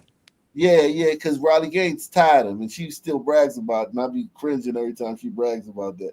But I was like, He probably wasn't trying. You know, No, he wasn't. He wasn't. Yeah. If you watch his races, bro, when that race that he tied with him, he like literally stayed steady in the middle of the pool for like fucking like 4 strokes, bro, and like let her catch up. How'd I know? And his time, it was like it was like way off from his average time, like in that race. Like he it for him to have run, that would have been like Michael Jordan scoring like 4 points in a game. It's like No, it was obvious. It was obvious. Like come on. Hey, it's a I was watching one not too long ago. It was in Canada. I want to say it was like at like a college or whatever. It was female basketball, and they had this Canadian dude, and it might be like whatever, like club ball Division 2 or some shit, whatever they got in Canada. And it was a guy. He was fucking them up. It took me probably 3 plays to fucking realize this dude was a man without even knowing. What league was this? Show y'all this. Man. Let me just show you this. Shout out to Maybe Christy it was Washington State or some shit. It was some shit, and I was watching it. I'm like, what the fuck? You're watching it on the internet. Yeah, it's on YouTube. The full games are on YouTube, bro. I watched the full fucking game, and I was like, yo, the way this dude is attacking the glass is crazy. Shout out to Looking like Angel Reese out there. No, he was above the rim, G. Shout out to Chrissy Webster, aka Michael Bay Ruth Jordan, the GOAT, coming through. That's what I'm talking about. The GOAT. Shout out to you. Shout out to Douglas Chunks. Load. Shout out to you. Let's see this. This is how crazy the situation is. Now to a GMA exclusive, 2 transgender high school runners, well, they're kicking up dust in Connecticut, taking the top spots at the state girls championship, leaving parents wondering if they have an unfair advantage. Lindsay Davis is here, and you sat down. God with help to us. Talk all about this. That's right, Michael. We're talking about a subject that's so sensitive that Andrea and Terry, who you're about to meet, felt when it was time to tell their parents that they're transgender, they each revealed it by text, and now they have gone public with it, and they're facing opposition from Why people are who we say, talking even though you about this? feel like a girl, you need to compete against the boys. Terry Miller and Andrea Yearwood dominating the competition at the Girls Track and Field Championships in Connecticut earlier this month,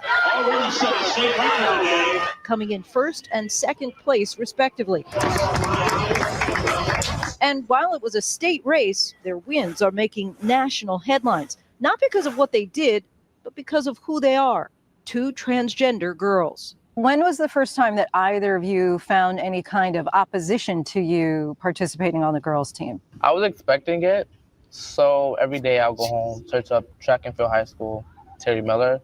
Because you wanted to know what people were saying. Yeah. Some of those comments were harsh. Critics complaining that Andrea and Terry both have an unfair advantage since they were born boys. At what point do you decide, actually, it's more appropriate for me to be on the girls' team and competing with other girls? I decided that the summer before 9th grade. They've both started hormone therapy and say that for the most part, they've been welcomed by friends, family, coaches, and administrators with open arms. But there is some backlash from parents and students. 2 petitions were even started in an attempt to change the current rule of the state's governing body of interscholastic sports.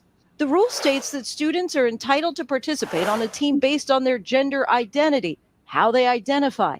The girls athletes are at the physical disadvantage compared to the transgender female.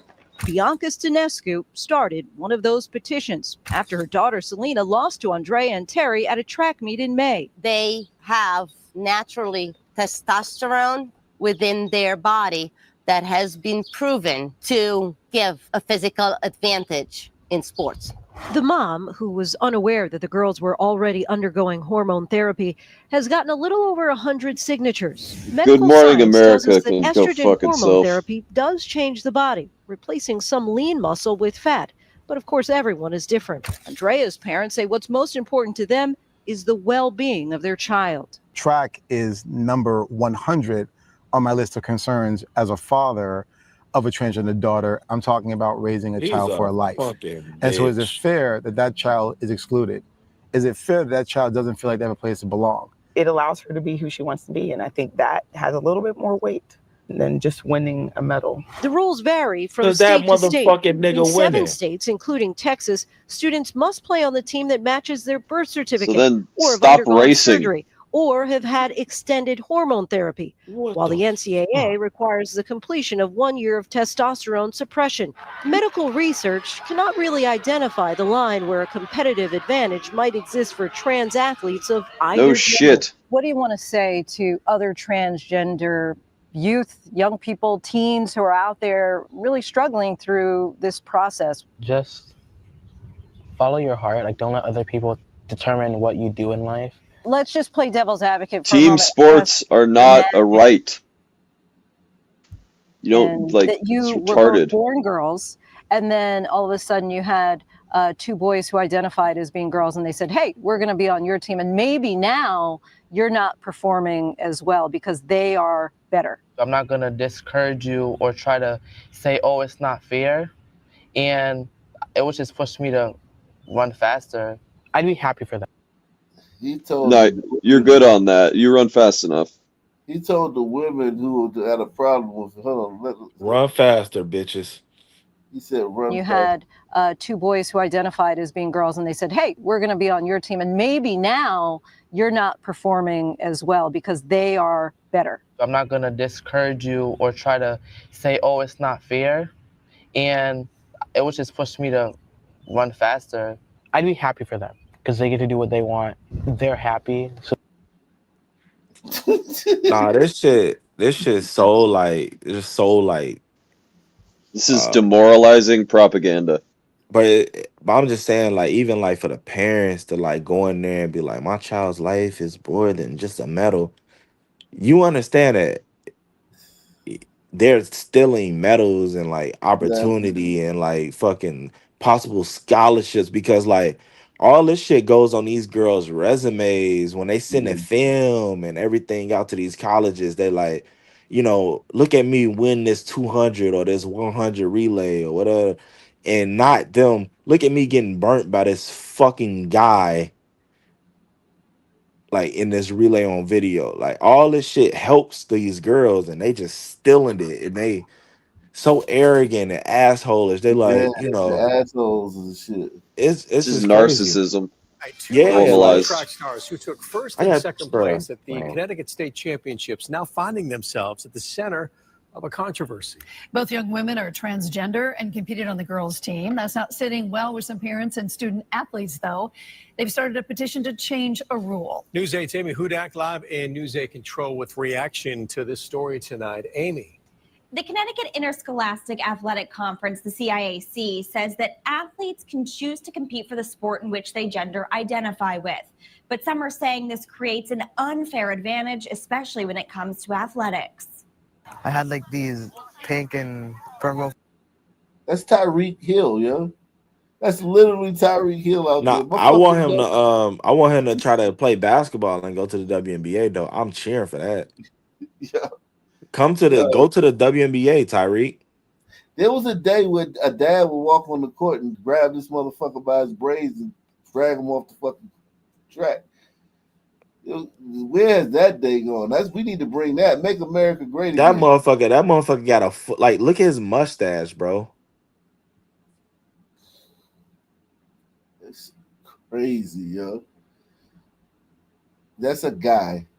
Pink and purple furry boots that I wear. Andrea Yearwood says even as a child, she identified as a No, girl. that's a YN, yo. That's a carjacker. Exactly.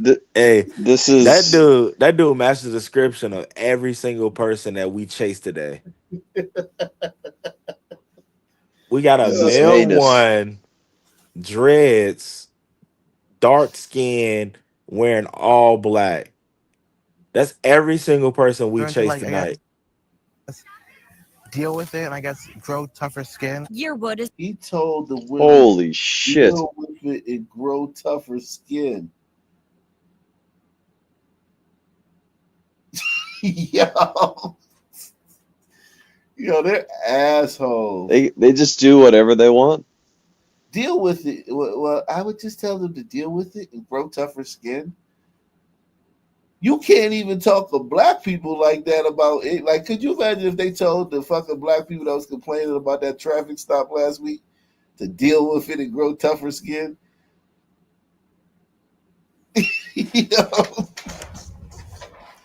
It's crazy.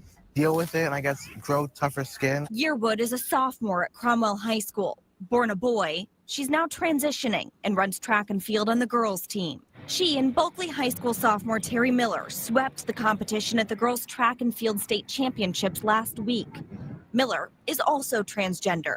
Some parents and athletes say the first and second place finishers have an unfair advantage, and they want a level playing field. The Connecticut Interscholastic Athletic Committee says their policy is that student athletes can compete for the gender-specific sport they identify with. That's directly in alignment with state law. But two petitions are now circulating, Hitting on one in girls. Plainville, the other in Glastonbury, to change that rule. You have certain people that believe that, men are stronger and Pussy. faster. Certain people. Pussy. This guy's a faggot. Certain people who believe that men are stronger. Huge faggot. And so I can understand that if an athlete is born male, that and then competing as female with what they identify with, that some females will feel a particular type of way about it. Some say reversing the rule would be gender discrimination. Identify herself as a girl, then I think she should be able to run in a race. Cause all these black parents that's down with this shit. Oh, that's white people stuff. No, nigga, look at you niggas out here. Hey, and that's what's crazy too, because like, yeah, they supporting it now, right? But let that shit would have been like her daughter or something involved in this shit on the opposite team, she'd be ready to fight everybody. I'm telling you, man. She'd get arrested because of this shit. And don't let me say that this Negro then took a scholarship away from her daughter to run track at Spelman or some shit. She would literally fight. Room, she can wear skirts. Why not run and play sports and stay active? The cream rises to the top. No matter if you're a boy or girl. Correct. You know, there are plenty of cream athletes rises now to the that can top. tell you, No you know, pun if you were to- intended. No pun intended. Yeah, He's about to lie. Yeah, he's sweet. He's sweet as pumpkin pie, man. I told you that motherfucker was gay. You called it. It ain't many men that's gonna, especially like black dudes, that's gonna go on camera for some shit like this. Regular some Openly man gonna be defending like, this is crazy. yeah, regular some man gonna be like, man, all right, y'all, talk to that mama. I'm just following the rules. Yeah, I'm just here because I don't get fined. Like a good son. Turning now to a story that is gaining national attention. A transgender student from Spokane Valley won a Washington State track and field title over the weekend. Crab 2's Amanda There you Rowland go. joins us live in the studio tonight with more on what happened and the reaction it is now drawing. Amanda? Over the weekend, a transgender East Valley High School student won the girls' 400-meter race in the state championship. The winner's sex was assigned male at birth. Some critics say it's not fair that she won first place. Spring high school sports is coming to a close. Just last weekend, Washington State students competed in the track and field state championship. This is video a spectator shared with us of the girls' 400-meter race, where a transgender student from East Valley High School won first place. At the podium, all of the athletes cheered for one another. But when the winner's name was called, the stadium went almost silent, while the other athletes put their hands behind their back. And they must have been hurting and seething inside. Beth Duransiang shared these videos that she took at the meet. She told me she went there to protest a transgender athlete competing in women's sports. Beth is against this because she Like, this calls guy it is not like a male track star. He's like a fucking pussy that probably can't do 10 push-ups, and he dominates the girls. You know what I'm saying? But We're look not at the talking love. about like, yeah, we're not talking about like the jock who these guys are not like jocks. Right. But This is that's a a weirdo. This is a theater kid slash Theater kid, exactly. weirdo bro, fucking the type of race it is too, like that 400, that takes like lung capacity, and males have higher lung capacity, way more. It's not even close. Yeah. So the fact that majority of the time when you put like a male against a woman in a semi long distant race, they gonna fucking destroy a girl. Well, does it make you feel better or worse that he's really, really tired? That it took a lot of energy for him to do that. That's acting. She told me she went there to protest a transgender athlete competing in women's Oh my sports. gosh, I'm Beth so is against tired. it. She I'm calls just it gonna a fall biological over. advantage. He's a weirdo theater kid slash like probably was goth for probably 6 months. Got tired of that. Then probably like went to cutting himself. And then after he cut himself for like a year, he probably like was like, I'm gonna be trans now. Right, And but you gotta accept them though, Ak, because if you don't allow him to do whatever the fuck you want to do, then his blood is on your hands. yeah, exactly. If he can't dominate our daughters in sports, he's gonna kill himself. Oh yeah, that's the Exactly. emotional And that's the blackmail. whole Huh? shit that they always say. Like And in my mind, I'm thinking like, bitch, I don't give a fuck what you do. You can't dominate my daughters in sports. I don't care. Yeah. If you kill yourself, that's on you, bro. Women's sports. Beth is against this because she calls it a biological advantage. She calls it. They keep saying there's some people who believe she calls it no, like they try to so fucking frustrated. It's the destruction of language. Yeah. Any final thoughts, guys, man? Whitlock, we're waiting for you. Man, Next time you Jason. come up, make sure y'all tell me, man. Yeah, I want to talk to him too. Shit. I want to, I watch his show, most of the time. Yeah. Thanks, Doc. Same black time, same black channel. Out of here. Salute. Peace.